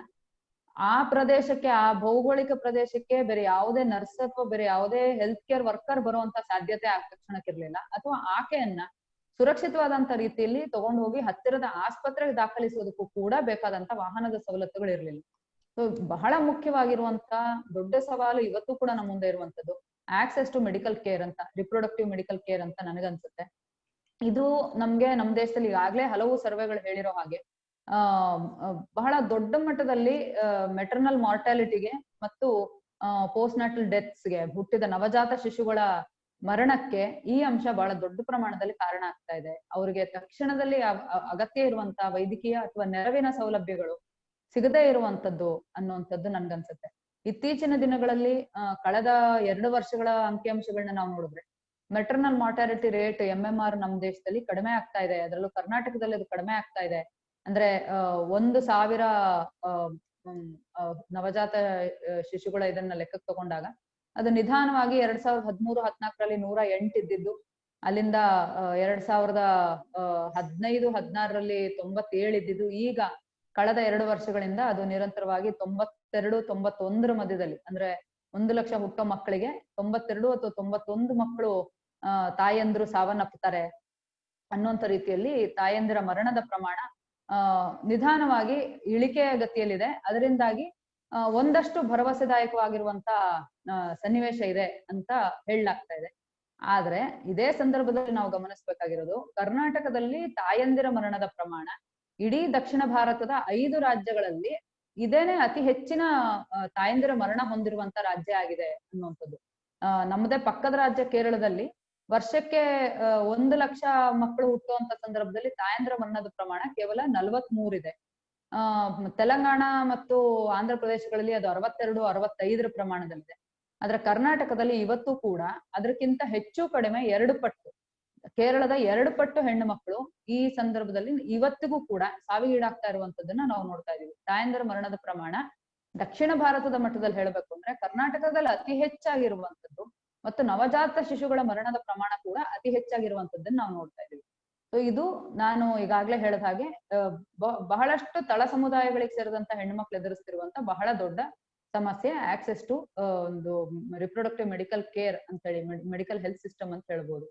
ಎರಡನೇದು ಇದ್ರಷ್ಟೇ ಬಹಳ ಮುಖ್ಯವಾಗಿರುವಂತ ಸಮಸ್ಯೆ ಇರುವಂತದ್ದು ಕೆಲವು ಬಗೆಯ ಕಂದಾಚಾರಗಳು ಅಥವಾ ಕೆಲವು ಬಗೆಯ ರೂಢಿಗತವಾದಂತ ನಂಬಿಕೆಗಳು ನಮ್ಮಲ್ಲಿ ಇನ್ನೂ ಕೂಡ ಚಾಲ್ತಿಯಲ್ಲಿರುವಂತದ್ದು. ಇದು ಕೇವಲ ಮಹಿಳೆಯರ ಹೆರಿಗೆ ಸಂಬಂಧಿ ವಿಚಾರಗಳಿಗೆ ಮಾತ್ರ ಅಲ್ಲ, ಒಟ್ಟಾರೆಯಾಗಿ ಅವರ ರಿಪ್ರೊಡಕ್ಟಿವ್ ಹೆಲ್ತ್ ಸಂಬಂಧಪಟ್ಟಿರೋದು. ಅದು ಮಹಿಳೆಯರು ಮುಟ್ಟಾಗುವಂತ ಸಂದರ್ಭ ಇರ್ಬೋದು, ಹೆಣ್ಣು ಮಕ್ಕಳು ದೊಡ್ಡವರಾಗುವಂತ ಸಂದರ್ಭ ಇರ್ಬೋದು. ಇದಕ್ಕೊಂದು ಜೀವಂತವಾದಂತ ಜ್ವಲಂತವಾದಂತ ಉದಾಹರಣೆ ನಮ್ಮ ಕರ್ನಾಟಕದಲ್ಲೇ ಲಭ್ಯ ಇರೋದು ನಿಮ್ಮೆಲ್ರಿಗೂ ಗೊತ್ತಿದೆ. ಅದು ಗೊಲ್ಲರಹಟ್ಟಿಗಳು. ಕರ್ನಾಟಕದ ಇವತ್ತಿನ ಮಟ್ಟದಲ್ಲಿ ಮಹಿಳೆಯರ ರಿಪ್ರೊಡಕ್ಟಿವ್ ಹೆಲ್ತ್ ಸಂಬಂಧಪಟ್ಟು ಬಗೆಹರಿಸಲಾಗದೇ ಇರುವಂತ ಕಗ್ಗಂಟಾಗಿ ಪರಿವರ್ತನೆ ಆಗಿರುವ ಒಂದು ಸಮಸ್ಯೆ ಅದು ಗೊಲ್ಲರಹಟ್ಟಿಗಳು. ಗೊಲ್ಲರಹಟ್ಟಿಗಳು ಅಂತೇಳಿ ಕರೆಯಲಾಗುವಂತ ಗೊಲ್ಲ ಸಮುದಾಯದ ಹ್ಯಾಬಿಟೇಟ್ ಗಳಲ್ಲಿ ಇವತ್ತು ಕೂಡ ಪ್ರತಿ ಒಂದು ಕಡೆಯೂ ಕೂಡ ಹೆಣ್ಣು ಮಕ್ಕಳನ್ನ ದೊಡ್ಡವರಾದ್ರೆ ಅವರು ಮುಟ್ಟಾದ್ರೆ ಅಥವಾ ಅವರು ಬಾಣಂತಿಯರಾದ್ರೆ ಅವರ ಡೆಲಿವರಿ ಆದ್ರೆ ಅವರನ್ನ ಅಷ್ಟೂ ದಿನಗಳ ಕಾಲ ಉಳಿದ ಸಮಾಜದಿಂದ ಪ್ರತ್ಯೇಕವಾಗಿಡುವಂತ ಪ್ರತ್ಯೇಕವಾದಂತ ಕೋಣೆಗಳನ್ನ ಪ್ರತಿಯೊಂದು ಕಡೆನೂ ಕೂಡ ಕಟ್ಟಿರ್ತಾರೆ. ಇವತ್ತು ಈಗ್ಲೂ ಸರ್ಕಾರ ಅದಕ್ಕೋಸ್ಕರ ಶ್ರೀಕೃಷ್ಣ ಯೋಜನೆ ಅನ್ನುವಂತ ಒಂದು ಯೋಜನೆಯನ್ನು ಜಾರಿ ಮಾಡಿದೆ. ಆ ಶ್ರೀಕೃಷ್ಣ ಯೋಜನೆ ಅಡಿಯಲ್ಲಿ ಪ್ರತಿ ಗೊಲ್ಲರಹಟ್ಟಿಗೂ ಒಂದು ಸುಸಜ್ಜಿತವಾದಂತ ಕಟ್ಟಡವನ್ನ ಸರ್ಕಾರ ಕಟ್ಟಿಸ್ಕೊಡೋದ್ರ ಮೂಲಕ ಈಗಾಗ್ಲೇ ಗೊಲ್ಲರಹಟ್ಟಿಗಳು ಚಾಲ್ತಿಯಲ್ಲಿ ಇಟ್ಕೊಂಡು ಬಂದಿದ್ದಂತ ಈ ಪದ್ಧತಿಗೆ ಒಂದು ಬಗೆಯ ಅಧಿಕೃತ ಮುದ್ರೆ ಸಿಕ್ಕಿದೆ. ಇದನ್ನ ನಾವು ಅದು ಮಾಡ್ಬೇಕಿತ್ತ ಬೇಡವಾಗಿತ್ತ ಅಂತ ಒಂದ್ ಕಡ್ಡಿ ಕೊರ್ದಾಗ ಹೇಳೋದು ಕೂಡ ತುಂಬಾ ಕಷ್ಟ ಅನ್ನುವಂತ ಪರಿಸ್ಥಿತಿಲಿ ನಾವಿದೀವಿ. ಯಾಕಂದ್ರೆ ಆ ಸಮುದಾಯಗಳು ಆ ಪದ್ಧತಿನ ನಂಬಿಕೆಯನ್ನ ಬಿಟ್ಕೊಡೋದಕ್ ತಯಾರಿಲ್ದೆ ಇರುವಾಗ ಕನಿಷ್ಠ ಪ್ರಮಾಣದಲ್ಲಿ ಮಣ್ಣಿನ ನೆಲದ ಮೇಲೆ ಮಲಗ್ತಿರೋ ಹೆಣ್ಣು ಮಕ್ಳುಗಳಿಗೆ ಸಿಮೆಂಟ್ ನೆಲದ ಮೇಲಾದ್ರೂ ಮಲಗೋ ಅವಕಾಶ ಸಿಕ್ಲಿ, ಅದಕ್ಕೊಂದ್ ಚಾಪೇನಾದ್ರೂ ಸರ್ಕಾರ ಕೊಡ್ಲಿ ಅಂತ ನಾವ್ ಹೇಳ್ಬೇಕು. ಅಥವಾ ಈಗಾಗ್ಲೇ ಅವ್ರು ಮಾಡ್ತಿರೋ ಕೆಲಸಗಳನ್ನ ಇಂಥ ಯೋಜನೆಗಳ ಮೂಲಕ ಸರ್ಕಾರ ಇನ್ನಷ್ಟು ಬಲಪಡಿಸ್ತಾ ಇದೆ ಅಂತ ಹೇಳ್ಬೇಕು ಅಂತ ಗೊತ್ತಾಗದೆ ಇರುವ ಗೊಂದಲದ ಸನ್ನಿವೇಶವನ್ನ ಈ ಒಟ್ಟು ಪರಿಸ್ಥಿತಿ ನಮ್ಮ ಮುಂದೆ ಇಡ್ತಾ ಇದೆ ಅಂತ ಅನ್ಸುತ್ತೆ. ಅದೆಲ್ಲದರ ಆಚೆ ಕೂಡ ಇವತ್ತೂನು ಬಹಳ ಪ್ರಾಚೀನ ಕಾಲದ ಪದ್ಧತಿ ಅಂತೇನೆ ಈಗ್ಲೂ ಸಗಣಿ ಸಾರಿಸಿರೋ ನೆಲದ ಮೇಲೇನೆ ಈ ಹೆಣ್ಣು ಮಕ್ಳು ಈಗ್ಲೂ ವಾಸ ಇರಬೇಕು ಅಂತ ಹೇಳುವಂತ ಅದೆಷ್ಟೋ ಗೊಲ್ಲರಹಟ್ಟಿಗಳ ಹಿರಿಯರು ಆ ತರದ ನಿಲುವುಗಳನ್ನ ಅಳವಡಿಸ್ಕೊಂಡಿರೋದನ್ನ ನಾವ್ ಈಗ್ಲೂ ನೋಡ್ತಾ ಇದೀವಿ. ಇದು ನಮ್ಗಿರುವಂತ ಎರಡನೇ ಅತಿ ದೊಡ್ಡ ಸವಾಲು. ನಾವೀಗ ಮಿಡ್ವೈವರಿ ಬಗ್ಗೆ, ಸೂಲಗಿತ್ತಿ ಪದ್ಧತಿಗೆ ನಾವು ಹಿಂದಕ್ಕೆ ಹೋಗ್ಬೇಕು ಅನ್ನೋಂಥದ್ರ ಬಗ್ಗೆ ನಾವು ಮಾತಾಡ್ತಾ ಇರುವಾಗ, ಅಥವಾ ಅದನ್ನ ಹಿಂದಕ್ಕೆ ಹೋಗ್ಬೇಕು ನಾನು ಹೇಳಿದ್ರೆ ತಪ್ಪಾಗತ್ತೆ ಅನ್ಸುತ್ತೆ ಇಂಟರ್ಪ್ರಿಟೇಷನ್, ಮುಂದಕ್ಕೆ ಹೋಗ್ಬೇಕು ಅಂತ ಬೇಕಾದ್ರೆ ಕರೆಯೋಣ. ನಾವು ಈ ಹಿಂದಿನ ಸೂಲಗಿತ್ತಿ ಪದ್ಧತಿಗಲ್ಲ, ಹೊಸ ಬಗೆಯ ಸೂಲಗಿತ್ತಿ ಪದ್ಧತಿನ ಅಳವಡಿಸ್ಕೊಳ್ಳೋದಕ್ಕೆ ವೈಜ್ಞಾನಿಕವಾದ್ದು, ಹೈಜಿನಿಕ್ ಆದ್ದು, ಹೆಣ್ಣು ಮಕ್ಕಳ ಆರೋಗ್ಯಕ್ಕೆ ಪೂರಕವಾದಂತ ಸೂಲಗಿತ್ತಿ ಪದ್ಧತಿನ ಅಳವಡಿಸ್ಕೊಳ್ಳೋಕೆ ಹೊರಟಿದೀವಿ ಅಂದಾಗ್ಲೂ ಕೂಡ ನಮ್ಮ ಮುಂದಿರುವಂತ ವಾಸ್ತವಗಳು ಹೀಗಿದಾವೆ. ಗೊಲ್ಲರಹಟ್ಟಿಗಳಲ್ಲಿ ಇರುವಂತ ಹೆಣ್ಣು ಮಕ್ಕಳಿಗೆ ಒಂದ್ ವೇಳೆ ನಾವು ಸೂಲಗಿತ್ತಿ ಪದ್ಧತಿಯನ್ನ ಪ್ರಮೋಟ್ ಮಾಡೋದೇ ಆದ್ರೆ ಯಾವ ಬಗೆಯಲ್ಲಿ ಅದನ್ನ ಅವರು ಅರ್ಥ ಮಾಡ್ಕೊಳ್ಳಿಕ್ ಸಾಧ್ಯ ಆಗ್ಬೋದು? ಅವರ ತಮ್ಮ ನಂಬಿಕೆಗಳನ್ನ ಬಿಟ್ಟು ಆಧುನಿಕ ವೈಜ್ಞಾನಿಕವಾದಂತ ವಿಧಾನದ ಸೂಲಗಿತ್ತಿ ಪದ್ಧತಿನ ಅಳವಡಿಸ್ಲಿಕ್ಕೆ ಒಪ್ಪಬಲ್ರ?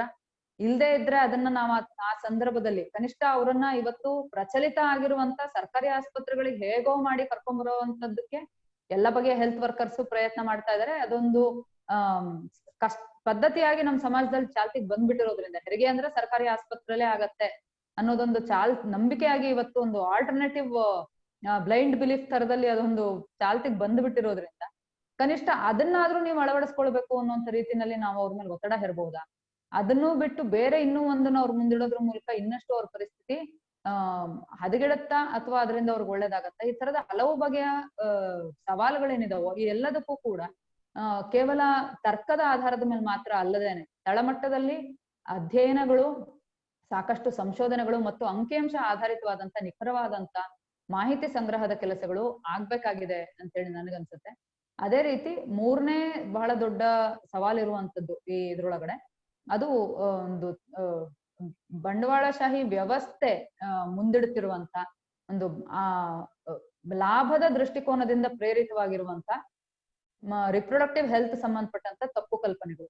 ಇವತ್ತಿಗೆ ನಮ್ಮೆಲ್ರಿಗೂ ಗೊತ್ತಿದೆ, ಒಂದ್ ಮಗುವಿನ ಜನನಕ್ಕೆ ಸಂಬಂಧಪಟ್ಟ ಇಡೀ ಆ ಪ್ರಕ್ರಿಯೆ ಒಂದು $multi-billion ಎಕಾನಮಿ ಆಗಿ ಅದೊಂದು $multi-billion ವ್ಯವಹಾರವಾಗಿ ಅದು ಬೆಳೆದು ನಿಂತಿದೆ ಜಗತ್ತಿನಾದ್ಯಂತ. ಒಂದ್ ಮಗುವಿನ ಹುಟ್ಟೋದನ್ನ ತಂದೆ ತಾಯಿ ಯೋಜನೆ ರೂಪಿಸ್ಕೊಂಡ್ ಕೂಡ್ಲೆ ಇನ್ನು ಈವನ್ ಬಿಫೋರ್ ದಿ ಕನ್ಸೆಪ್ಷನ್ ಆ ಮಗು ಭ್ರೂಣದ ರೂಪ ತಾಳೋದಕ್ ಮುಂಚೆಯಿಂದ ಹಿಡ್ಕೊಂಡು ಮಗು ಅಂತ ಕರಿಬಹುದಾದಂತ 14-18 ವರ್ಷದ ವಯಸ್ಸಿನ ತನಕದ ಆ ಇಡೀ ಬೆಳವಣಿಗೆಯನ್ನ ಒಂದು ಚಿನ್ನದ ಮೊಟ್ಟೆ ಇಡುವಂತ ಕೋಳಿ ರೂಪದಲ್ಲಿ ಈ ಸಮಾಜ ಅದನ್ನ ನಿಲ್ಲಿಸ್ಕೊಂಡಿದೆ. ಅದನ್ನೊಂದು ಬಹು $billion ವ್ಯಾಪಾರವನ್ನಾಗಿ ಅದನ್ನ ರೂಪಿಸ್ಕೊಳ್ಳಲಾಗಿದೆ. ಸೊ ಅದರ ಕಾರಣಕ್ಕಾಗಿ ಸಮಾಜದಲ್ಲಿ ಚಾಲ್ತಿಗೆ ಬಂದಿರುವಂತ ಹಲವು ಬಗೆಯ ತಪ್ಪು ಕಲ್ಪನೆಗಳು. ಉದಾಹರಣೆಗೆ ಮಕ್ಕಳಿಗೆ ಕೊಡುವಂತ ಕೆಲವು ಫುಡ್ಗಳು, ಪ್ಯಾಕ್ಡ್ ಫುಡ್ ನಾವು ನೋಡ್ತೀವಿ ಈಗ ಬೇರೆ ಬೇರೆ ತರದ ಮಕ್ಕಳಿಗೆ ಇದರಿಂದ ಅವರ ಬೆಳವಣಿಗೆ ಉತ್ತಮ ಆಗತ್ತೆ ಅಂತ ಹೇಳುವಂತ ಬೇರೆ ಬೇರೆ ಬಗೆಯ ಪುಡಿಗಳು ಮತ್ತು ಫುಡ್ಗಳನ್ನ ಎಷ್ಟು ದೊಡ್ಡ ಪ್ರಮಾಣದಲ್ಲಿ ಮಾರುಕಟ್ಟೆಗೆ ಅದನ್ನ ಪುಷ್ ಮಾಡಿದ್ದಾರೆ ಅಂತಂದ್ರೆ ಅದರ ನಿಜವಾದ ಪರಿಣಾಮ ಏನು ಮಕ್ಕಳ ಹುಟ್ಟಿನ ಮೇಲೆ ಮತ್ತು ಅದರ ಬೆಳವಣಿಗೆ ಮೇಲೆ, ಅವರ ಮಾನಸಿಕ ಮತ್ತು ದೈಹಿಕ ಆರೋಗ್ಯದ ಮೇಲೆ ಅನ್ನೋದಕ್ಕೆ ಸಂಬಂಧಪಟ್ಟಂತ ಯಾವುದೇ ಅಥೆಂಟಿಕ್ ಆದಂತ ನಂಬಲರ್ಹವಾದಂತ ಅಧ್ಯಯನಗಳು ನಮಗ್ ಸಿಕ್ಕೋದು ಬಹಳ ಕಷ್ಟ ಇದೆ. ಸೊ ಈ ತರದಲ್ಲಿ ಹಲವು ಬಗೆಯ ತಪ್ಪು ಕಲ್ಪನೆಗಳು, ಒಂದು ಕಡೆ ಪ್ರಾಚೀನ ಕಾಲದಿಂದ ರೂಢಿಗತವಾಗಿ ಬಂದಿರುವಂತ ನಂಬಿಕೆಗಳನ್ನ ಆಧರಿಸಿರುವಂತ ತಪ್ಪು ಕಲ್ಪನೆಗಳು, ಇನ್ನೊಂದು ಕಡೆ ಭಾರತದಲ್ಲಿ ಆಳವಾಗಿ ಬೇರ್ಬಿಟ್ಟಂತ ಜಾತಿ ವ್ಯವಸ್ಥೆ ಮತ್ತು ಅದರ ಸುತ್ತಮುತ್ತ ಇರುವಂತ ಅನೇಕ ಬಗೆಯ ಸ್ಟಿಗ್ಮಾಗಳ ಕಾರಣಕ್ಕಾಗಿ ಇರುವಂತ ತಪ್ಪು ಕಲ್ಪನೆಗಳು. ಈಗಾಗ್ಲೇ ನಮಗ್ ಗೊತ್ತಿದೆ, ಹಲವು ಸಂದರ್ಭಗಳಲ್ಲಿ ಇದನ್ನ ನಾವು ನೋಡ್ತೀವಿ. ಆಶಾ ಕಾರ್ಯಕರ್ತೆಯರು ಅವರಿಗೆ ತರಬೇತಿ ಕೊಡುವಾಗ್ಲೇ ಅವರಿಗೆ ಖಚಿತವಾದಂತ ಸೂಚನೆಗಳಿರ್ತವೆ, ಜಾತಿ ಧರ್ಮದ ಆಧಾರದಲ್ಲಿ ಯಾರ ಮೇಲೂ ಭೇದ ಭಾವ ಮಾಡಬಾರ್ದು ಅಂತ. ಅಷ್ಟಾದ್ಮೇಲೂ ಪತ್ರಿಕೆಗಳಲ್ಲಿ ಈಗ್ಲೂ ವರದಿ ಆಗತ್ತೆ, ದಲಿತ ಕೇರಿಗಳಿಗೆ ಆಶಾ ಕಾರ್ಯಕರ್ತೆಯರು ಪ್ರವೇಶ ಮಾಡೋದಿಲ್ಲ, ದಲಿತ ಕೇರಿಗಳ ಹೊರಗಡೆ ನಿಂತ್ಕೊಂಡು ಗರ್ಭಿಣಿಯಾದಂತ ಹೆಣ್ಮಕ್ಳನ್ನ, ಬಾಣಂತಿಯರಾದಂತ ಹೆಣ್ಮಕ್ಳುಗಳನ್ನ ತಾವೇ ಕರ್ಕೊಂಡ್ ಬರ್ಬೇಕು ಅಂತ ಹೇಳಿ ಆ ಸಮುದಾಯದ ಜನರಿಗೆ ಹೇಳ್ತಾರೆ ಬಹಳಷ್ಟು ಕಡೆಗಳಲ್ಲಿ ಅನ್ನುವಂತ ವರದಿಗಳನ್ನ ತೀರಾ ಇತ್ತೀಚೆಗೆ 1 ತಿಂಗಳ ಹಿಂದೆ ಕೂಡ ನಾವು ದಾವಣಗೆರೆ ಜಿಲ್ಲೆ ಹರಪನಹಳ್ಳಿ ತಾಲೂಕಿನ ಒಂದು ಪ್ರಕರಣನ ನಾವ್ ಇದನ್ನ ಗಮನಿಸಿದ್ವಿ. ಸೊ ಈ ತರದ ಇವತ್ತಿಗೂ ಅನೇಕ ಹಳ್ಳಿಗಳಲ್ಲಿ ದಲಿತ ಅಂಗನವಾಡಿ ಕಾರ್ಯಕರ್ತೆಯರಿದ್ರೆ ಸವರ್ಣೀಯ ಹಿಂದೂ ಸಮುದಾಯದ ಮಕ್ಕಳು ಆ ದಲಿತ ಅಂಗನವಾಡಿ ಕಾರ್ಯಕರ್ತೆ ಮಾಡಿದಂತ ಅಡಿಗೆನ್ ಊಟ ಮಾಡಲ್ಲ ಅನ್ನುವಂಥದ್ದನ್ನು, ಇನ್ನಿತರ ಸಮುದಾಯದ ಅಂಗನವಾಡಿ ಕಾರ್ಯಕರ್ತೆಯರು ದಲಿತ ಕೇರಿಗಳಿಗೆ ಹೋಗಿ ಮಕ್ಕಳ ಮತ್ತು ತಾಯಂದಿರ ಆರೋಗ್ಯದ ಪರೀಕ್ಷೆ ಮಾಡಲ್ಲ ಅಂತ ಹೇಳುವಂಥದ್ದನ್ನು, ಈ ಬಗೆಯ ಒಂದು ಅವೈಜ್ಞಾನಿಕ, ಈ ಬಗೆಯ ಒಂದು ಬಹಳ ಹಿಂದುಳಿದಂತ ತಿಳುವಳಿಕೆಯನ್ನ ಇವತ್ತು ಕೂಡ ನಮ್ಮ ಸಮಾಜ ಹೊಂದಿರುವಂತ ಸಂದರ್ಭದಲ್ಲಿ, ಮತ್ತು ಅದೇ ಸಂದರ್ಭದಲ್ಲಿ ಆಧುನಿಕ ಅಂತ ಹೇಳಿ ಕರೆಯಲ್ಪಡುವ ಆದ್ರೆ ನಿಜವಾದ ಅರ್ಥದಲ್ಲಿ ಆಧುನಿಕವಲ್ಲದ ಕೇವಲ ಲಾಭ ಕೇಂದ್ರಿತವಾದಂತ, ಮಾರುಕಟ್ಟೆ ಕೇಂದ್ರಿತವಾದಂತ ಇನ್ನೊಂದು ಬಹಳ ದೊಡ್ಡ ಉದ್ದಿಮೆ ನಮ್ಮ ಎದುರುಗಡೆ ನಿಂತಿರುವಂತ ಸಂದರ್ಭದಲ್ಲಿ ಈ ಎರಡೂ ಸವಾಲುಗಳನ್ನ ಎದುರಿಸುವಂತ ರೀತಿಯಲ್ಲಿ ಈ ಪರ್ಯಾಯವಾದ ಹೆಣ್ಣು ಮಕ್ಕಳ ಸಂತಾನೋತ್ಪತ್ತಿ ಸಂಬಂಧಿ ಆರೋಗ್ಯದ ಹೊಸ ತಂತ್ರಗಳನ್ನ ಎಷ್ಟು ಸುರಕ್ಷಿತವಾಗಿ ನಾವು ಅಳವಡಿಸ್ಕೊಳ್ಳಿಕ್ ಸಾಧ್ಯ, ಅದನ್ನ ಎಷ್ಟರ ಮಟ್ಟಕ್ಕೆ ನಾವು ಪ್ರಮೋಟ್ ಮಾಡ್ಬೇಕು, ಮತ್ತು ಅದನ್ನ ಮಾಡೋದಕ್ ಮುಂಚೆ ಪ್ರಮೋಟ್ ಮಾಡೋದು ಮೊದ್ಲು ಬೇಕಿರುವಂತ ತಳಹದಿಗಳನ್ನ, ಅದಕ್ಕೆ ಬೇಕಾದಂತ ಫೌಂಡೇಶನ್ಸ್ ನಾವು ಎಷ್ಟು ಗಟ್ಟಿಯಾಗಿ ರೂಪಿಸ್ಕೊಳ್ಬೇಕಾಗಿದೆ, ಈ ಎಲ್ಲ ವಿಚಾರಗಳಿಗೆ ಸಂಬಂಧಪಟ್ಟಂತೆ ನನಗನ್ಸುತ್ತೆ ಇದ್ರ ಬಗ್ಗೆ ಇನ್ನೂ ಬಹಳ ಆಳವಾದಂತ ರೀತಿಯಲ್ಲಿ ಚರ್ಚೆ ಮತ್ತು ಸಂವಾದ ನಮ್ ನಡುವೆ ಆಗ್ಬೇಕಾಗಿದೆ. ಇಷ್ಟನ್ ಹೇಳ್ತಾ ನನ್ನ ಅನುಭವಗಳನ್ನ ನಿಮ್ ಜೊತೆ ಹಂಚ್ಕೊಳ್ಳಿಕ್ಕೆ ಅವಕಾಶ ಕೊಟ್ಟಿದ್ದಕ್ಕೆ ನಿಮ್ಮೆಲ್ರಿಗೂ ಧನ್ಯವಾದಗಳನ್ನ ಹೇಳಿ, ಚರ್ಚೆಯಲ್ಲಿ ಸಂವಾದದಲ್ಲಿ ಇನ್ನಿತರ ಪ್ರಶ್ನೆಗಳಿದ್ರೆ ಅದನ್ನ ನಾವು ಮಾತಾಡಬಹುದು ಅಂತ ಹೇಳ್ತಾ ನನ್ನ ಮಾತನ್ನು ಮುಗಿಸ್ತೀನಿ. ನಮಸ್ಕಾರ. ತುಂಬಾ ಧನ್ಯವಾದಗಳು ಮಲ್ಲಿಗೆ ಅವರೇ. ನೀವು ತುಂಬಾ ಚೆನ್ನಾಗಿ ಎಲ್ಲ ಒಂದು ತೊಂದರೆಗಳನ್ನ ಏನು ಅನುಭವಿಸ್ತಾ ಇದ್ದಾರೆ ಅದನ್ನ ವಿವರಿಸಿದೀರಾ. ನಾನು ಅದನ್ನ ಸ್ವಲ್ಪ ಸೂಕ್ಷ್ಮವಾಗಿ ಇಂಗ್ಲಿಷ್ ಅಲ್ಲಿ ಅನುವಾದ ಮಾಡ್ತೀನಿ. So I'll just summarize quickly what Mallige shared. So Mallige started off by saying like how we have moved so far from a time when women used to use cloth for their menstruation to how sanitary napkins came in, and today rubber cups are being introduced, and how people are slowly getting used to these kind of changes. And she also shared how midwife existed in the past. Midwives were called Sulagitti in Kannada. The concept of midwifery existed, but it was eroded due to many reasons. She shared about how globalization and liberalization brought in a whole lot of changes, and how investments brought in a whole lot of changes, and how we all shifted to going into hospitals for all kinds of medical care. And she narrated while many of us have shifted there, there are still many communities who cannot access this medical care. And she narrated one particular incident of a tribal community which was trying to hold on to their land. It was also at a time when their land was being taken away. A tribal woman was in labor and she could not access medical care at a time when she needed it most. So she brought about the disparities that exist in our society today. And she also spoke about how the maternal mortality rate is very high, especially in the southern Indian region. She gave numbers of Karnataka, Telangana, Kerala, and she said how Karnataka is way behind in dealing with this challenge, where we still have very high numbers. And she also spoke about superstition. And very importantly, when she was talking about maternal mortality, she said when we are already losing so many women, bringing in new concepts is something that we need to think about before we introduce these things. And then she also spoke about superstitions, the different kinds of superstitions that exist in our society today, especially when women menstruate, when young girls menstruate, or when they have given birth. She mentioned about a particular community called the Gollarahatti community, where the women and young girls are kept in different rooms for long periods of time. And especially these rooms will not have light. The flooring is mostly made of cow dung. There are no proper windows for ventilation, and they are not really taken care of, and kept in a very different way compared to what is being popularly practiced today. And this particular superstition has been encouraged by a particular program or scheme by the government. She mentioned the scheme called the Shri Krishna Yojana, where this particular community has been encouraged to build these rooms for their young girls and women. And so she said now the only difference is earlier they used to sleep on cow dung floors, but now they are sleeping on cement floors. So people who have been fighting against this, we are so confused as to what to do. Should we be happy that they are sleeping on better floors, or stop this completely? So where does the community belief stay in this line of transition? So where do you stop something and where do you begin something new? Where questions she asked. So in this context, if we are talking about midwifery to a community like this, how much will they understand? And she also spoke about how challenging it is for ASHA workers and other health workers to bring these kind of community women to the hospital, because they are already living in a very superstitious world where they have these kind of practices, and bringing them to hospitals for childbirth has been a huge challenge.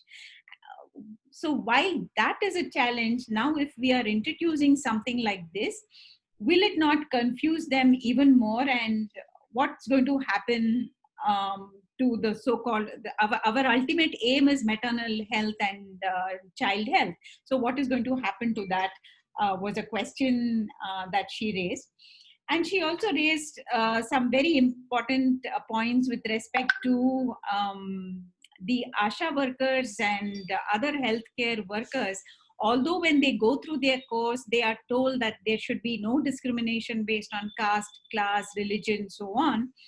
There have been many, many studies, newspaper reports, where ASHA workers and Anganwadi workers belonging to upper caste don't go into areas or colonies where the other caste, the lower caste live, or their children are attending a particular Anganwadi. And she also mentioned the Savarna women. Savarna women refers to the upper caste women. They apparently don't even eat in the homes of the Dalit women, or they don't eat food that is cooked by the Dalit women.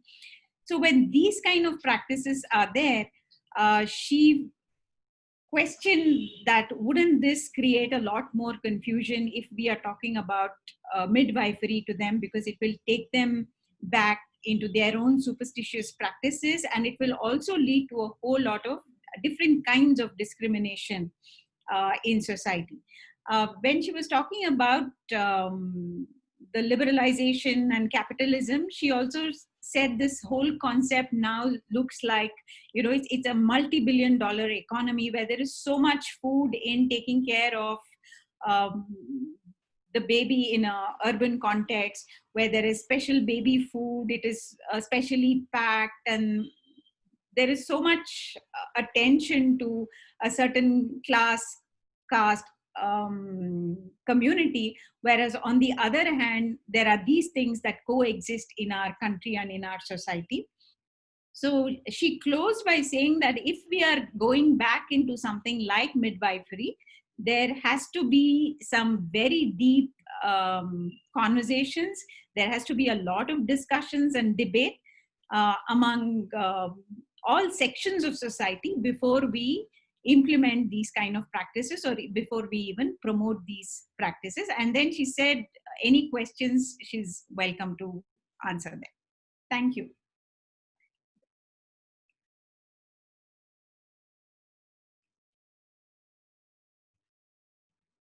Yeah, so we could probably take a couple of questions now.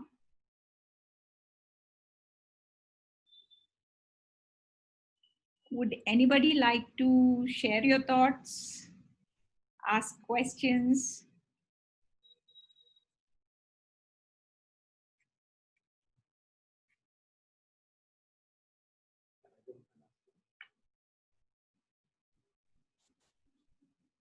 Chetana has put in her details, her contact details of the birth home and her contact details. So those of you who asked for it, please make a note of that. I see Abha in the audience. Abha, would you like to share some thoughts?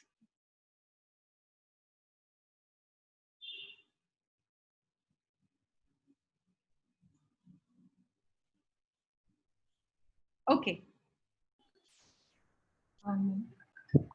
Hello. Hello. Yeah. Hello, Bhargavi. Yeah. Am I audible? Yeah, Sanjana. Yeah, sure. Yeah.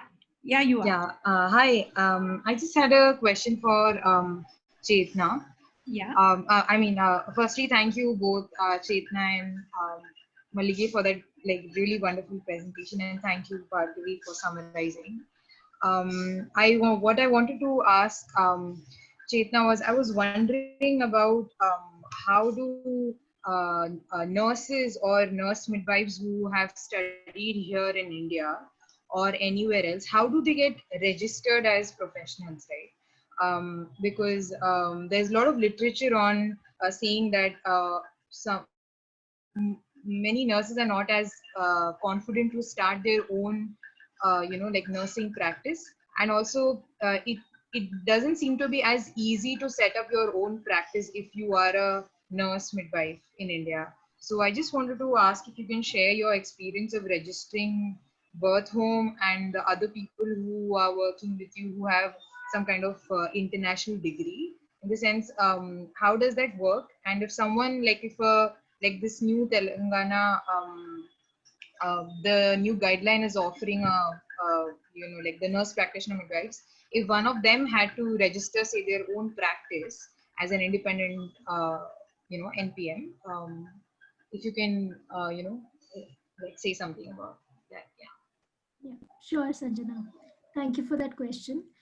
Yeah, that was one thing that I couldn't cover when I was talking. So right now, if you have a degree in midwifery and if you want to practice independently, you need to apply with the Indian Nursing Council. And they are shortly, hopefully very soon, we don't know when exactly it's going to happen, but they're going to be changing the name to the Indian Nursing and Midwifery Council. So you can go on their website and they have a option to apply for an equivalency where you can go and fill your details. You have to submit transcripts and all that if you have a foreign degree in midwifery. If you are a nurse midwife, I think right now there are a few colleges. So you can look up the guidelines. They're available online, the 2018 guidelines for midwifery. So they have listed a few colleges or nursing schools which are offering this particular NPM course. So I think some midwifery degrees would require you to still do this 18-month, it's an 18-month NPM course after your nursing typically. But if you have a foreign degree, some of the foreign degrees holders may require to do this 18-month course in nurse midwifery.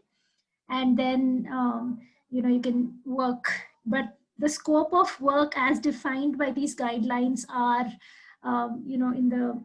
in a hospital or what you call as an alongside unit. So it is physically present inside a hospital, but it is a midwifery wing. And the idea is that, the people coming in will be seeing a midwife as opposed to seeing OBGYN. So that is the scope that is defined in 2018, guidelines. What we are trying to do is very different. And there are such models. Birth home is not the only model. We have other centers as well in Hyderabad, Cochin, and Goa, which have been functioning much, much longer than we have. So they have been practicing as separate birth centers where they have foreign degrees and they have applied for equivalency with the Indian Nursing Council. Thank you. So we have a question from Joe, who's asking what kind of people opt for natural birth in urban areas, and are they usually come from well-off and privileged backgrounds, or it is across classes and castes? So definitely there is not that much of advocacy and awareness that we would have liked, at the present scenario. So we are trying to definitely work and build more awareness and more advocacy on that, so that this facility should ideally be available for anyone who wants it, right? And right now the birth home itself, we are a low volume center, which means that we cannot take more than 4 to 6 clients per month to come and birth with us. And the reason why it's not like it doesn't function as a typical hospital, because the human resource that is required for this individualized one-on-one care is very, very high. Because if you go to any hospital today and you see their OPDs, there will be like about at least 20 to 40 pregnant people sitting there waiting for their turn to meet the doctor and get a checkup, right? But that is not the model that we follow at the birth home. So right now, we cater to people who can afford to pay for our services, but in the future, we want to make community midwifery accessible to anyone who wants to learn it, and by the means of spreading awareness and education, also accessible to anyone who wants to access this kind of care. So instead of, again, taking birth away from homes, the idea is to raise enough awareness to lobby with the government to take birth back to communities, back to the homes. And again, I talked about Jan Swasthya Sahyog, where they have kind of done that, where they have decentralized the whole healthcare system, maternal healthcare system itself, where the satellite centers are catering for the local villages around. So that is a model we can definitely emulate. But yeah, there is a distinction between nurse midwifery and community midwifery in terms of that community midwives are typically not nurses. They directly learn midwifery and not nursing. So that's like the main distinction here. The birth home is a community midwifery center. And what JSS has done is a nurse midwifery model that they have. So that's the distinction. All models are good. All models can work. We should have all models spread widely across and have these options available to people who want to either access the care or access the skills and education. And that's like, it's going to take a while in India. We are just like starting off. So it's a long path ahead. And the hope is that whoever has attended today will join in to, take it forward. Thank you. So the next question is, what is the kind of cost and expense of home birthing compared to the mainstream one? And yeah, so Priya says, from my limited understanding, this is a concept, though it is seen is coming back, it's a totally different thing that seems to be limited to the very rich. Yeah, right now that's our reality. It is limited to people who can afford our care. But again, as I said, it is the idea that we make this center sustainable so that we can offer, and our way specifically of doing it is to make the education accessible. So I was talking about the study group. The study group is, we are not charging anyone who wants to learn midwifery. We want people to come and learn midwifery. So that's one little way of making it sustainable and to try and spread this model. We are hoping again that we need to, get the government's attention to see that, not just one, of course, is having accessible midwifery care to everyone. So like Mallige was saying that, they need to have the right kind of care accessible, right? That's the problem. So somebody who is not having the right kind of care accessible to them, can we make midwifery care accessible to that population? That is something that, we need to get the government's attention towards. And I think they are kind of working towards it, but again, their ideas are kind of limited towards nursing and the medical model again. So can we make it a more, client-centric or pregnant person-centric sort of a model than it being a midwifery model or a medical model or a doctor or a nurse model? That is, I don't know if I answered your question. Yeah, and then Leo says, is Bangalore a pioneer in the Indian landscape in reviving this ancient tradition of midwifery, especially with Bangalore Birth Network having pioneered the idea? Is this being replicated across India and made accessible across class, caste, religion, divides, and categories? I wouldn't say we are the pioneers. As I said, there are models already existing in Cochin, Hyderabad, and Goa. And there are certain pockets where people are practicing midwifery, but in their own communities very quietly, where like we met this one midwife, self-taught midwife from Jharkhand. Bhargavi was also there for that talk, where she's been practicing midwifery because that was just the need of that community.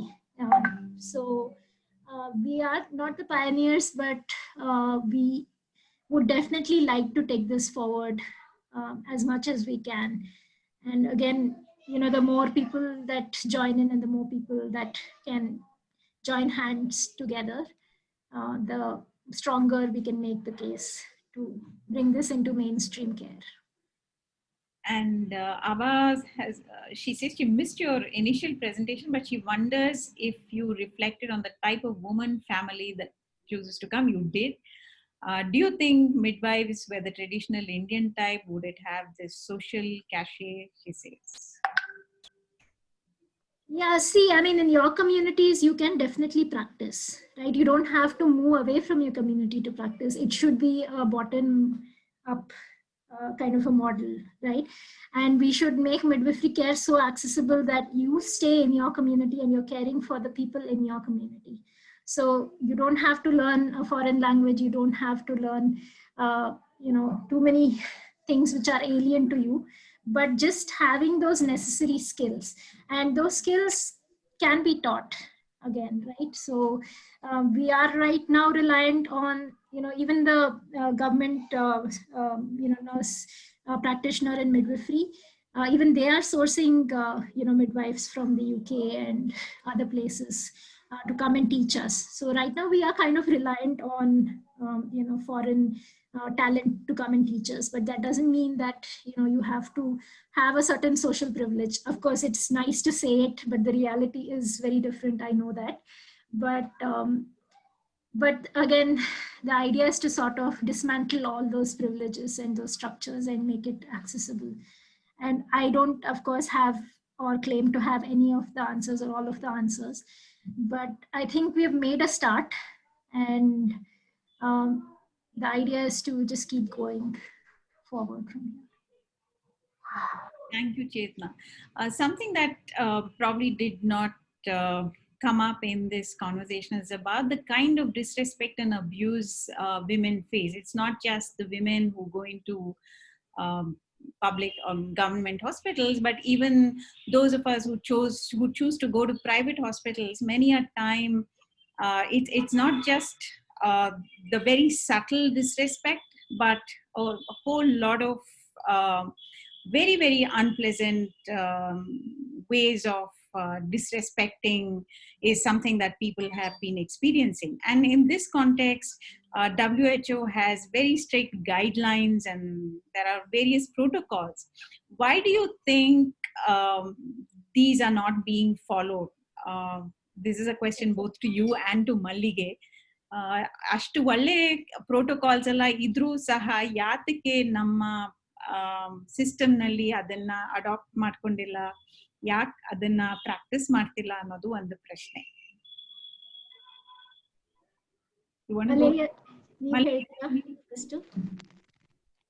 ಅಂದ್ರೆ ಮೊದಲನೇದಾಗಿ protocols ಏನಿದೆ ಅದೂನು ನಮ್ ದೇಶದ situations ತಕ್ಕನಾಗಿ ಎಷ್ಟರ ಮಟ್ಟಕ್ಕೆ ಅದು top to bottom to top ideas ನ collect ಮಾಡ್ಕೊಂಡು ರಚನೆ ಆಗಿದೆ ಅನ್ನೋದು ಒಂದ್ ದೊಡ್ಡ ಪ್ರಶ್ನೆ ಇದೆ ಭಾರ್ಗವಿ. ನಮ್ಮಲ್ಲಿರುವಂತ ಬಹಳಷ್ಟು ಪ್ರೋಟೋಕಾಲ್ಸ್, ಈಗ ಎಕ್ಸಾಂಪಲ್ ನಾವ್ ಇದನ್ನೇ ನೋಡ್ತಾ ಇದೀವಲ್ಲ, ಈ ಕೋವಿಡ್ ಬಂದಾದ್ಮೇಲಿನ ಪ್ರೋಟೋಕಾಲ್ಸ್ ಕನ್ಫ್ಯೂಷನ್ಸ್ ಮತ್ತೆ ಅದರಿಂದ ಆಗಿರುವಂತ ಪ್ರಾಬ್ಲಮ್ಸ್ ನಾವು ನೋಡ್ತಾ ಇದೀವಿ. ಸೊ ನಮ್ ಪ್ರೋಟೋಕಾಲ್ಸ್ ಎಲ್ಲ ಒಂದು ಸೆಟ್ ಆಫ್ ಐಡಿಯಾಸ್ ಜೊತೆಲೇ ಯಾವಾಗ್ಲೂ ಮೂವ್ ಆಗತ್ತೆ. ಅದು ಮೇ ಬಿ ತುಂಬಾ ಹಿಂದೆ ಫಾರ್ಮ್ ಆಗಿರೋದ್ರಿಂದನೂ ಇರಬಹುದು, ಒಂದು ಅಫ್ಲುಯೆಂಟ್ ಇದರಿಂದ ಬಂದಿರುವಂತ ಕಮ್ಯುನಿಟೀಸ್ ಬಂದ ಆ ಕ್ಯಾಟಗರಿಗಳಿಗೆ ಸೂಟ್ ಆಗೋ ತರ ಇರೋ ಪ್ರೋಟೋಕಾಲ್ಸ್ ನ ನೀವು ಬೇರೆ ಬೇರೆ ಸೊಸೈಟೀಸ್ಗೆ ಅದನ್ನ ಅಪ್ಲೈ ಮಾಡಕ್ಕೆ ಆಗಲ್ಲ. ಫಾರ್ ಎಕ್ಸಾಂಪಲ್ ವೆಸ್ಟರ್ನ್ ಘಾಟ್ಸ್ ಏರಿಯಾದಲ್ಲಿ ಇರುವಂತ ಟ್ರೈಬಲ್ ಸೊಸೈಟೀಸ್ಗೆ ನಮ್ಮ ಈಗಿರುವಂತ ರಿಪ್ರೊಡಕ್ಟಿವ್ ಹೆಲ್ತ್ ಪ್ರೋಟೋಕಾಲ್ಸ್ ನ ಅಪ್ಲೈ ಮಾಡೋದೇ ತುಂಬಾ ಕಷ್ಟ. ಸೊ ಇನ್ಕ್ಲೂಡಿಂಗ್ ಅದೇನೋ ಪ್ರೈಮರಿ ಹೆಲ್ತ್ ಸೆಂಟರ್ಸ್ ಡಿಸೆಂಟ್ರಲೈಸ್ಡ್ ಆಗಿರ್ಬೇಕು, ಅದೆಲ್ಲ ಅವರ ಹ್ಯಾಬಿಟೇಟ್ಸ್ ಹತ್ರನೇ ಇರ್ಬೇಕು ಅಂತೆಲ್ಲ ಇದ್ರೂ ಕೂಡ ಈ ಪ್ರೋಟೋಕಾಲ್ಸ್ ಅಲ್ಲಿಗೆ ಮ್ಯಾಚ್ ಆಗೋದಿಲ್ಲ. ಸೊ ಇದನ್ನ ನಾವು ಅದನ್ನ ತುಂಬಾ ಕಸ್ಟಮೈಸ್ ಮಾಡ್ಬೇಕಾಗಿರುವಂತ ಅವಶ್ಯಕತೆ ಇದೆ. ಡಿಸೆಂಟ್ರಲೈಸ್ ಮಾಡ್ಬೇಕು. ಪ್ರತಿಯೊಂದು ಕಮ್ಯುನಿಟಿಗೆ ಅದರದ್ದೇ ಆಗಿರುವಂತ ನೀಡ್ಸ್ ಇರುತ್ತೆ, ಅದರದ್ದೇ ಬಿಲೀಫ್ಸ್ ಇರುತ್ತೆ, ಅದರದ್ದೇ ಒಂದು ಟ್ರೆಡಿಷನ್ ಇರುತ್ತೆ. ಮತ್ತೆ ರಿಪ್ರೊಡಕ್ಟಿವ್ ಹೆಲ್ತ್ ಸಂಬಂಧಪಟ್ಟಂಗೆ ಇನ್ಕ್ಲೂಡಿಂಗ್ ಜೆನೆಟಿಕ್ ಇದನ್ನು ಸೇರ್ದಂತಾನೆ ಅದರ ಪರ್ಟಿಕ್ಯುಲರಿಟೀಸ್ ಎಲ್ಲ ಒಳಗೊಂಡ ಹಾಗೆ ಬೇರೆ ಬೇರೆ ತರದವರಿಗೆ ಬೇರೆ ಬೇರೆ ಅವಶ್ಯಕತೆಗಳಿರ್ತವೆ. ಅದನ್ನ ಯೂನಿಫಾರ್ಮ್ ಆಗಿ ತಗೊಳೋದ್ರಲ್ಲೇನೆ ಒಂದ್ ದೊಡ್ಡ ಪ್ರಾಬ್ಲಮ್ ಇದೆ ಅಂತ ನನಗನ್ಸುತ್ತೆ. ಎಲ್ಲರಿಗೂ ಒಂದ್ ಯೂನಿಫಾರ್ಮ್ ಸ್ಲ್ಯಾಬ್ ಫಿಕ್ಸ್ ಮಾಡಿ ಅದನ್ನ ಎಲ್ರಿಗೂ ಒಂದೇ ತರದಲ್ಲಿ ನಾವು ಅಪ್ಲೈ ಮಾಡಕ್ ಹೋಗೋದ್ರಲ್ಲಿ ಒಂದ್ ಪ್ರಾಬ್ಲಮ್ ಇದೆ. ಅದನ್ನ ನಾವು ಮೊದ್ಲು ಅರ್ಥ ಮಾಡ್ಕೊಳ್ಬೇಕು ಅಂತ. ಸೊ ಎರಡನೇದು ಅಂದ್ರೆ ನಾನ್ ಫಸ್ಟ್ ಮಾತಾಡಿದ್ದು ಅದ್ರ ಬಗ್ಗೆನೆ ಅಂತ ನಾನು ಅನ್ಕೊಳ್ತೀನಿ. ಅಂದ್ರೆ ಏನು ಆಲ್ರೆಡಿ ಇದೆ ಅದಕ್ಕೂ ಕೂಡ ಆಕ್ಸೆಸ್ ಸಿಗದೇ ಇರುವಂತ ರೀತಿ ಒಳಗಡೆ ಇರುವಂತ ಸಮಸ್ಯೆ. ಇದನ್ನ ನನ್ಗೆ ಏನ್ ಅನ್ಸುತ್ತೆ ಅಂದ್ರೆ ಇದು ಒಂದ್ ತರದ ಜಾಣ ಕುರುಡು ಅಂತ ಹೇಳ್ಬೇಕು ಅಂತ ಅನ್ಸುತ್ತೆ. ಅಂದ್ರೆ ಇದು ಗೊತ್ತಿಲ್ಲದೆ ಆಗ್ತಾ ಇರೋಂಥದ್ದಲ್ಲ. ಈ ಆಕ್ಸೆಸ್ ಟು ಮೆಡಿಕಲ್ ಕೇರ್ ಅಥವಾ ರಿಪ್ರೊಡಕ್ಟಿವ್ ಹೆಲ್ತ್ ಕೇರ್ ಸಿಗ್ತಾ ಇಲ್ಲ ಹೆಣ್ಮಕ್ಳಿಗೆ ಅಂತ ಗೊತ್ತಿಲ್ಲ ಸರ್ಕಾರಕ್ಕೆ, ಅಥವಾ ಅದಕ್ಕೆ ಏನ್ ಮಾಡ್ಬೇಕು, ಅದ್ರ ಪರಿಹಾರ ಹೇಗೆ ಅಂತ ಗೊತ್ತಿಲ್ಲ ಅಂತ ನನಗ್ ಅನ್ಸಲ್ಲ. ಇದ್ರ ಬಗ್ಗೆ ಬೇಕಾದಷ್ಟು ಮೂವ್ಮೆಂಟ್ಸ್ ನಡೆದಿದೆ. ಪೀಪಲ್ಸ್ ಹೆಲ್ತ್ ಮೂವ್ಮೆಂಟ್ಗಳು ಈ ಕ್ವಶನ್ಸ್ ನ ತುಂಬಾ ಹಿಂದೆಯಿಂದ ರೈಸ್ ಮಾಡಿದ್ದಾರೆ. KPMA ಆಕ್ಟ್ ಸಂಬಂಧಪಟ್ಟಂತೆ ತುಂಬಾ ದೊಡ್ಡ ಡಿಬೇಟ್ಸ್ ನಡೀತು ಈಗ 2-3 ವರ್ಷದ ಹಿಂದೆ. ಆ ಸಂದರ್ಭದಲ್ಲೂ ನಾವ್ ಇದನ್ನೆಲ್ಲ ನೋಡಿದೀವಿ. ತುಂಬಾ ದೊಡ್ಡ ಮಟ್ಟದಲ್ಲಿ ಈ ಪ್ರಶ್ನೆಗಳನ್ನ ರೈಸ್ ಮಾಡ್ಲಾಯ್ತು. ಗುಲ್ಬರ್ಗಾ ಮತ್ತೆ ಸುತ್ತಮುತ್ತ ಇರುವಂತ ಡಿಸ್ಟ್ರಿಕ್ಟ್ಸ್ ಅಲ್ಲಿ ಬಹಳಷ್ಟು ಜನ 20 ವರ್ಷಕ್ಕೂ ಚಿಕ್ಕ ವಯಸ್ಸಿನ ಹೆಣ್ಮಕ್ಳಿಂದ ಹಿಡಿದು ಟೀನೇಜ್ ಹೆಣ್ಮಕ್ಳಿಂದ ಹಿಡಿದು ಬಹಳ ದೊಡ್ಡ ಒಂದು ಯುಟ್ರಸ್ ಇದನ್ನ ರಿಮೂವಲ್ ಸರ್ಜರೀಸ್ ನ ಮಾಡ್ತಾ ಇದ್ದಿದ್ದು, ಹಿಸ್ಟ್ರೆಕ್ಟಮಿಯ ದೊಡ್ಡ ಜಾಲಗಳು ನಮಗೆ ಸಿಕ್ತು. ಹಿಸ್ಟ್ರೆಕ್ಟಮಿ ಹೆಸರಿನಲ್ಲಿ ಸರ್ಕಾರದಿಂದ ಫಂಡ್ ಬರೋದನ್ನ ಪ್ರೈವೇಟ್ ಹಾಸ್ಪಿಟಲ್ಸ್ ಗೆ ಡೈವರ್ಟ್ ಮಾಡ್ಕೊಳ್ಳೋದಕ್ಕೋಸ್ಕರ ಆ ಸರ್ಜರೀಸ್ಗೆ ಗೌರ್ಮೆಂಟ್ ದುಡ್ಡು ಕೊಡುತ್ತೆ. ಸೊ ಅದನ್ನ ಡೈವರ್ಟ್ ಮಾಡ್ಕೊಳ್ಳೋಸ್ಕೋಸ್ಕರ ಈವನ್ ಟೀನೇಜ್ ಹುಡುಗಿಯರ ಯೂಟ್ರಸ್ ನ ರಿಮೂವಲ್ ಮಾಡಿದ್ದನ್ನ ನೋಡಿದೀವಿ. ಸೊ ಇದು ಒಂದ್ ತರದಲ್ಲಿ ಇದು ಏನಂದ್ರೆ ಪಬ್ಲಿಕ್ ಹೆಲ್ತ್ ಸಿಸ್ಟಮ್ ನ ಸಿಸ್ಟಮೆಟಿಕ್ ಆಗಿ ಸ್ಟೆಪ್ ಬೈ ಸ್ಟೆಪ್ ಅದನ್ನ ಕಂಪ್ಲೀಟ್ ಆಗಿ ಡಿಸ್ಮ್ಯಾಂಟ್ಲ್ ಮಾಡ್ತಾ ಹೋಗ್ತಾ ಅದು ಕಂಪ್ಲೀಟ್ ಒಂದು ಕ್ಯಾಪಿಟಲಿಸ್ಟ್ ಇದ್ರ ಒಳಗಡೆ ಸೇರ್ಕೊಂಡು ಹೋಗುವಂತದ್ದು. ಇದು ನಮ್ ಬೇರೆ ಬೇರೆ ಪಬ್ಲಿಕ್ ಸೆಕ್ಟಾರ್ ಇಂಡಸ್ಟ್ರೀಸ್ ಅಲ್ಲೂ ನಾವ್ ಇದನ್ನ ನೋಡ್ತಿದೀವಿ. ಡಿಸ್ಇನ್ವೆಸ್ಟ್ಮೆಂಟ್ಸ್ ಮತ್ತು ಡಿಸ್ಮ್ಯಾಂಟ್ಲಿಂಗ್ ನಡೀತಾ ಇರುವಂತದ್ದನ್ನ. ಇದೇನೆ ನಮ್ಮ ಎಜುಕೇಶನ್ ಸಿಸ್ಟಮ್ ಮತ್ತು ಹೆಲ್ತ್ ಸಿಸ್ಟಮ್ಗೂ ಕೂಡ ಸತ್ಯ. ಸೊ ಈಗ ನಾವ್ ನೋಡ್ತಾ ಇರೋದು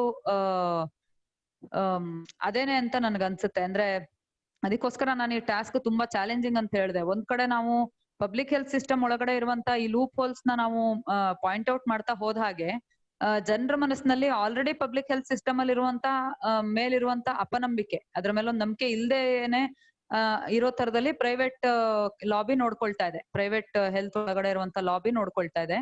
ಸೊ ಆ ಲಾಬಿಗೆನೆ ಇನ್ನಷ್ಟು ಅದು ಎವಿಡೆನ್ಸ್ ಆಗಿ ಸಿಕ್ಕದೆ ಇರೋ ಹಾಗೆ ಅದ್ ಹೇಗ್ ಮಾಡ್ತೀವಿ, ಆ ತರದ ಚಾಲೆಂಜಸ್ ನಮ್ಮ ಮುಂದೆ ಇದೆ ಅಂತ ನಾನು ಹೇಳಿದೆ. ಸೊ ಅದು ಆಕ್ಸೆಸ್ ಇಲ್ದೇ ಇರೋದಕ್ಕೆ ಅದ್ರ ಬಗ್ಗೆ ಇನ್ಫಾರ್ಮೇಶನ್ ಇಲ್ದೇ ಇರೋದು ಅಥವಾ ಏನ್ ಮಾಡ್ಬೇಕು ಅನ್ನೋಂತ ಐಡಿಯಾಸ್ ಇಲ್ದೇ ಇರೋದ್ ಕಾರಣ ಅಲ್ಲ. ಬದಲಿಗೆ ಪಬ್ಲಿಕ್ ಹೆಲ್ತ್ ನ ಮತ್ತೆ ಯಾವುದೇ ತರದ ಪಬ್ಲಿಕ್ ಸೆಕ್ಟರ್ ಇದನ್ನ ಡಿಸ್ಮ್ಯಾಂಟಲ್ ಮಾಡುವಂತ ಸರ್ಕಾರದ ಗ್ಲೋಬಲೈಸೇಷನ್ ನಂತರದ ಅವರ ನಿಲುವುಗಳೇನಿದಾವೆ ಅವೇ ಕಾರಣ ಅಂತ ನನ್ಗನ್ಸುತ್ತೆ. ಚೇತನಾ? Thank you. ನಾನು ಇದೊಂಚೂರು ಸಮರೈಸ್ ಮಾಡ್ಬಿಡ್ತೀನಿ. Mallige says the protocols are there, yes, but the protocols do not suit our country because each community in each district, state, village has very diverse needs. And most of the protocols have come from very affluent societies made to their environments. So something like that will not suit our country and will not, it's going to be very challenging fitting into our situations. So she says it just cannot apply and it is very difficult to make it applicable. So the uptake of protocols hardly happens because it doesn't match. So customized protocols have to be written based on every community, as every community has its own very diverse and unique needs. So this one size fits all approach, she says, is disastrous. And she makes another point saying that there lack of access to what is existing in the country today. So the current healthcare system is not accessible to the people. So that's another big challenge. And then the third point she made is she used a phrase in Kannada which she said jana kurudu. Jana kurudu means you are intelligently blind. That's a literal translation. So she says it's not that the system, the state is not aware of the fact that there are these challenges of lack of access to women, lack of access to adults and girls, because there have been hundreds of movements in the country demanding these kind of equity in healthcare, access to healthcare for all.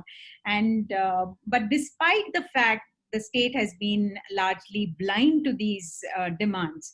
And she brings out an example from Gulbarga and other North Karnataka districts where there was some money that was allocated for the removal of uterus. But this fund was diverted to private hospitals and they were going about removing uterus of even young adults and girls. So she says when this kind of practices exist, it is made in such a way that people lose faith in the public health system itself. So, which is a big challenge, and as a result, these protocols cannot be taken up or implemented. Yeah, Chetna. Thank you. So definitely in agreement with what Malligesh shared. There is a level of customization needed of the protocols which are internationally placed. But also on the other hand, I think we can still use the gist of, let's say the mother-baby friendly guidelines which the WHO has put in place, because it is sort of universal, because at the end of the day, birth is a universal thing, right? And people give birth in a very similar fashion. It has to go through that entire same process for everyone. So with respect to, so I bring in the urban perspective, right? So with respect to the way hospitals work in a very urban setting, be it a PHC in one of the like larger communities like DJ Halli, or be it, your 5-star hospitals like Cloud9, all those huge chains.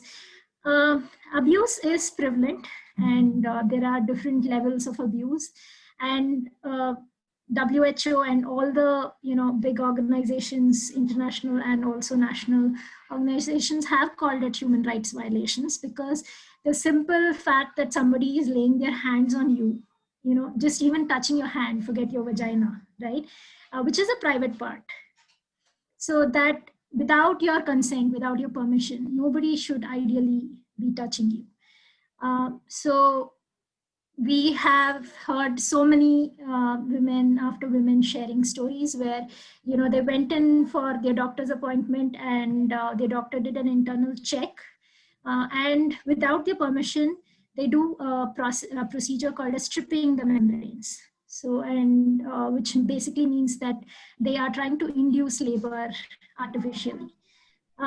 So when somebody has not consented or doesn't have the knowledge of that procedure, not being talked about beforehand, and yet you're having something done to you, that is a violation in itself. The people who kind of come and seek this kind of midwifery model of care are either people who are, either they have that awareness, or they just go meet doctors and they don't feel that, it's the right environment, or they don't feel comfortable enough. They feel afraid of actually birthing in hospitals, or they are, their second time or third time pregnant, and they've had like very, very traumatic experiences. So they are seeking for a different kind of an experience, which can also be many times a very healing experience. So yes, we don't take in everyone who walks in through our doors, because we are very cognizant of the fact that most people who are pregnant, okay, are active, they are healthy, they are eating good food, at least the population that we are caring for. They have access to all these privileges. So they do come in with that sort of awareness also. Many people are also not completely understanding our model, and they come with curiosity and they ask a lot of questions. But it is also, if during the course of pregnancy, during the course of labor, or even after birth, if there is a need, so most of the emergencies can be managed in-house. Our midwives have the skills to do it. But there are some emergencies where you need either the drugs or surgeries. That's when we do a transport to the hospital. So ours is an integrated model where, of course, we are standalone and we are kind of self-sufficient in many ways. But when we also have a scope of practice, and when the condition goes beyond our scope of practice, we transport them to the hospital, which is very close to our center. And we have an agreement with that hospital. So we work with them and work with the doctors in that hospital so that they take in our clients in case they need any kind of medical assistance. So it's not like we all have to work in isolation. Midwifery care has to be sort of integrated into the existing systems. And as Malligesh shared, we have to also dismantle the whole capitalistic idea and the whole, who has the power all those systems need a lot of dismantling, where we give the power back to the people who are actually needing the support and the care. Thank you. So Priya says that she's heard horror stories of home births too. She says it's not just, I'm not at all justifying or denying the abuse in medical hospitals, but, and then she goes on to say that any model of birthing is inherently progressive or regressive, but in a country and society that is extremely patriarchal, casteist, and communal, both has to be looked within that context. Yes, there's a lot of discussion and debate that is required, looking at the pros and cons of each of these. There's a whole lot of research material available in the country, and I would encourage those of you who are interested to read a lot more about this topic. And last words, closing comments from both Chetna and Mallige. We've exceeded our time, but it has been an interesting conversation. Mallige ಅವರೇ, ನಿಮ್ ಕಡೆಯಿಂದ ಒಂದು 4 closing ಮಾತುಗಳು ಹೇಳ್ತೀರಾ? ಮಲ್ಲಿಗೆ, ಮೊದಲನೇದು reproductive health ಸಂಬಂಧಪಟ್ಟಂಗೆ, Bhargavi, can you hear me? ಕೇಳಿಸ್ತಾ ಇದೆಯಾ? ರಿಪ್ರೊಡಕ್ಟಿವ್ ಹೆಲ್ತ್ ಸಂಬಂಧಪಟ್ಟಂಗೆ ನಿಜ ಹೇಳ್ಬೇಕು ಅಂದ್ರೆ ಕೋವಿಡ್ ಟೈಮ್ಸ್ ಅಲ್ಲಿ ಮೊದಲಿಗಿಂತ ಹೆಚ್ಚು ನಾವು ಚರ್ಚೆ ಮಾಡ್ಬೇಕಾಗಿತ್ತು. ನಮ್ಮೆಲ್ರಿಗೂ ಗೊತ್ತಿಲ್ಲ, ಲಾಕ್ ಡೌನ್ ನಂತರದಲ್ಲಿ ರಿಪ್ರೊಡಕ್ಟಿವ್ ಹೆಲ್ತ್ ಸಂಬಂಧಪಟ್ಟ ಹೆಣ್ಮಕ್ಳ ವಿಷಯದಲ್ಲಿ ಎಷ್ಟು ತರದ ಸಮಸ್ಯೆಗಳಾಗಿದೆ ಅಂತ ಗೊತ್ತಿದೆ. ಸರ್ಕಾರ ಕೋವಿಡ್ ಎಮರ್ಜೆನ್ಸಿನ ಮುಂದಿಟ್ಟು ಟೀನೇಜ್ ಗರ್ಲ್ಸ್ಗೆ ಮತ್ತು ಪ್ರೆಗ್ನೆಂಟ್ ವಿಮೆನ್ಗೆ ಮತ್ತು ಆಗತಾನೆ ಡೆಲಿವರಿ ಆದಂತ ಹೆಣ್ಣು ಮಕ್ಕಳಿಗೆ ಕೊಡ್ತಿದ್ದಂತ ಅಡಿಷನಲ್ ನ್ಯೂಟ್ರಿಷನ್, ಅದು ಸರ್ಕಾರದ ಕಾರ್ಯಕ್ರಮದ ಭಾಗವಾಗಿರುವಂತದ್ದು. ಅಂಗನವಾಡಿ ಹೆಣ್ಮಕ್ಳು ಅದನ್ನ ಎಲ್ರಿಗೂ ಕೊಡ್ತಿದ್ರು. ಸೊ ಅಡಿಷನಲ್ ನ್ಯೂಟ್ರಿಷನಲ್ ಪ್ರೋಗ್ರಾಮ್ ಅನ್ನ ಸರ್ಕಾರ ಕೋವಿಡ್ ಎಮರ್ಜೆನ್ಸಿ ಮುಂದಿಟ್ಕೊಂಡು ಸುಮಾರು ತಿಂಗಳುಗಳ ಕಾಲ ಅದನ್ನ ನಿಲ್ಸಿದೆ. ಸೊ ಒಂದ್ ಕಡೆ ಇದಿದೆ. ಎರಡನೇದು, ಎಲ್ಲಾ ಸರ್ಕಾರಿ ಹಾಸ್ಪಿಟಲ್ಗಳನ್ನ ಕೋವಿಡ್ ಎಮರ್ಜೆನ್ಸಿ ಅನ್ನುವಂತ ಇದ್ರೊಳಗಡೆ ಯಾವಾಗ ಕೋವಿಡ್ ಸ್ಪೆಷಲ್ ಕೇರ್ ಯೂನಿಟ್ಸ್ ನಾಗಿ ಕನ್ವರ್ಟ್ ಮಾಡ್ಲಾಯ್ತು, ಆ ಸಂದರ್ಭದಲ್ಲಿ ಆ ಮೆಡಿಕಲ್ ಸೆಂಟರ್ಗಳನ್ನ ಡಿಪೆಂಡ್ ಆಗಿದ್ದಂತ ಬಹಳ ದೊಡ್ಡ ಸಂಖ್ಯೆಯ ಹೆಣ್ಣು ಮಕ್ಕಳಿಗೆ ಅವರಿಗೆ ರೆಗ್ಯುಲರ್ ಮೆಡಿಕಲ್ ಕೇರ್, ರೆಗ್ಯುಲರ್ ಅವರ medical checkup, regular medical care ಅವರಿಗೆ ಸಿಗದೆ ಹೋದಂತದ್ದು ಕೂಡ ಒಂದ್ ದೊಡ್ಡ ಸಮಸ್ಯೆಯಾಗಿ ಮುಂದೆ ಬಂದಿದೆ. ಕರ್ನಾಟಕ ಜನಶಕ್ತಿ ನಾವು ನಡೆಸಿದಂತ ಅಧ್ಯಯನದಲ್ಲಿ ಸಾಕಷ್ಟು ಜನ ಹೆಣ್ಣು ಮಕ್ಕಳು, ವರ್ಕಿಂಗ್ ಕ್ಲಾಸ್ ಹೆಣ್ಣು ಮಕ್ಕಳು, ವಿಶೇಷವಾಗಿ ಸೆಕ್ಷುವಲ್ ಮೈನಾರಿಟೀಸ್ ಇದ್ರ ಕೆಳಗೆ ಬರುವಂತ ಬಹಳಷ್ಟು ಜನ ಹೆಣ್ಮಕ್ಳಿಗೆ ಅವ್ರಿಗೆ ನಿಯಮಿತವಾಗಿ ಬೇಕಾಗಿರುವಂತ ಹೆಲ್ತ್ ಕೇರ್ ಮತ್ತು ಇದ್ರ ಭಾಗವಾಗಿನೇ ನಮ್ಗೆ ಗೊತ್ತಿರೋ ಹಾಗೆ HIV ಪಾಸಿಟಿವ್ ಆಗಿರುವಂತ ಇಂಡಿವಿಜುವಲ್ಸ್ ಸಿಗ್ಬೇಕಾಗಿರೋ ಮೆಡಿಕಲ್ ಕೇರ್ ಕೂಡ ಹೆಣ್ಣು ಮಕ್ಕಳಿಗೆ ವಿಶೇಷವಾಗಿ ಅದು ಅವೈಲೇಬಲ್ ಇರ್ಲಿಲ್ಲ. ಈ ಎಲ್ಲಾ ತರದ ರೆಗ್ಯುಲರ್ ಮೆಡಿಕಲ್ ಆಕ್ಟಿವಿಟೀಸ್ ಅನ್ನ ಸಸ್ಪೆಂಡ್ ಮಾಡ್ಲಾಗಿತ್ತು. ಸೊ ಕೋವಿಡ್ ಅನ್ನೋಂತ ಒಂದನ್ ಬಿಟ್ಟು ಇನ್ಯಾವುದನ್ನು ಸದ್ಯದಲ್ಲಿ ಕರ್ನಾಟಕದ ಪಬ್ಲಿಕ್ ಹೆಲ್ತ್ ಸಿಸ್ಟಮ್ ಕನ್ಸಿಡರ್ ಮಾಡೋ ಪರಿಸ್ಥಿತಿಲಿಲ್ಲ. ಸೊ ಈ ಸನ್ನಿವೇಶ ಎಷ್ಟೋ ಮಹಿಳೆಯರಿಗೆ ಅವ್ರಿಗೆ ಮೊದ್ಲಿದ್ದಕ್ಕಿಂತ ಅವ್ರ ಮುಂದೆ ದೊಡ್ಡ ಚಾಲೆಂಜ್ ಗಳನ್ನ ಪೈಲಪ್ ಮಾಡಿದೆ. ಇವತ್ತಿನ ಸನ್ನಿವೇಶದಲ್ಲಿ ಹಾಗಿರೋದ್ರಿಂದ ಆಕ್ಚುಲಿ ಮೆಟರ್ನಲ್ ಹೆಲ್ತ್ ಮತ್ತು ರಿಪ್ರೊಡಕ್ಟಿವ್ ಹೆಲ್ತ್ ಸಂಬಂಧಪಟ್ಟಂಗೆ ಕೋವಿಡ್ ಸನ್ನಿವೇಶ ಏನ್ ತರದ ಚಾಲೆಂಜಸ್ ನ ಮುಂದೆ ತಂದಿದೆ ಅನ್ನುವಂಥದ್ನು ಒಳಗೊಂಡ ಹಾಗೆ ಇದ್ರ ವಿಚಾರ ಬಹುಶಃ ನಾವು ಮೊದ್ಲು ಮಾತಾಡಿದ್ಕಿಂತ ಹೆಚ್ಚು ಚರ್ಚೆ ಮಾಡ್ಬೇಕಾದಂತ ಅವಶ್ಯಕತೆ ಇತ್ತು. ಬಹಳ ಡೀಪ್ ಆಗಿ ಇದ್ರ ಬಗ್ಗೆ ನಾವು ಆಲೋಚನೆ ಮಾಡ್ಬೇಕಾದಂತ ಅವಶ್ಯಕತೆ ಇತ್ತು. ಅಂತ ಕೆಲ್ಸನ ಇವತ್ತಿನ ವೆಬಿನಾರ್ ಒಂದ್ ಮಟ್ಟಕ್ಕೆ ಇದು ಕೈಗೆತ್ಕೊಂಡಿದೆ ನನ್ಗನ್ಸುತ್ತೆ. ಬಹುಶಃ ಇನ್ನೂ ಇದರ ಬಹಳಷ್ಟು ಡೈಮೆನ್ಷನ್ಸ್ ಇದೆ. ಈ ಎಲ್ಲಾ ಡೈಮೆನ್ಷನ್ಸ್ ಒನ್ ಬೈ ಒನ್ ಚರ್ಚೆಗೆ ಎತ್ಕೊಳ್ಳೋ ಅಂತದನ್ನ ಈ ವೆಬಿನಾರ್ ಸೀರೀಸ್ ಅಲ್ಲಿ ಕನ್ಸಿಡರ್ ಮಾಡ್ಲಿಕ್ಕೆ ಸಾಧ್ಯನಾ ಅಂತ ನಾನು ಆರ್ಗನೈಸರ್ಸ್ ನ ಕೇಳ್ಕೊಳ್ತಾ ಇದ್ದೀನಿ. ಜೊತೆಗೆ ಖಂಡಿತವಾಗ್ಲೂ ಬಹಳ ಮುಖ್ಯವಾಗಿರುವಂತ ಈ ವಿಚಾರನ ಫೋರ್ ಫ್ರಂಟ್ ತಂದಿದ್ದಕ್ಕೋಸ್ಕರ ನಿಮ್ಮೆಲ್ರಿಗೂ ಅಭಿನಂದನೆಗಳನ್ನ ತಿಳಿಸೋದಕ್ಕೆ ಇಷ್ಟಪಡ್ತೀನಿ. Thank you. Thank you. I'll just translate it, summarize it. Mallige said there are 3 important points that we all need to keep in mind. Once the pandemic hit, all nutritional programs that reach children, young girls and women were stopped. The general access to healthcare for women and young adults and girls, and also those who were HIV positive, was all suspended. And these are things that were needed most at the point of time. And this has caused a lot of problems among the communities who were accessing this.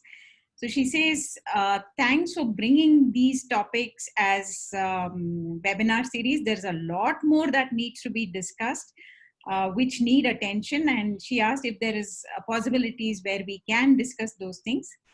But then she thanks the organizers for having brought this topic and given this space for this discussion. Tumba ಧನ್ಯವಾದಗಳು ಮಲ್ಲಿಗೆ ಅವರೇ. Chetana, your closing comments. Yeah, thank you. I think you've all been a great audience. And thank you for giving us the platform to talk about what we are doing. Yeah, we have a long road ahead, long paths to, go together. So please feel free to contact me if you have any questions, if you want to engage further. And as Mallige very rightly and succinctly said, that there is a lot of scope for further discussion, for more brainstorming. So thank you, Bhargavi, for giving us this platform, and hopefully we can continue this dialogue going forward. Thank you so much, everyone. Thank you, everyone. Thanks, Chetana. Thanks, Mallige, for making this possible. And I have typed in Mallige's email. Do get in touch with her.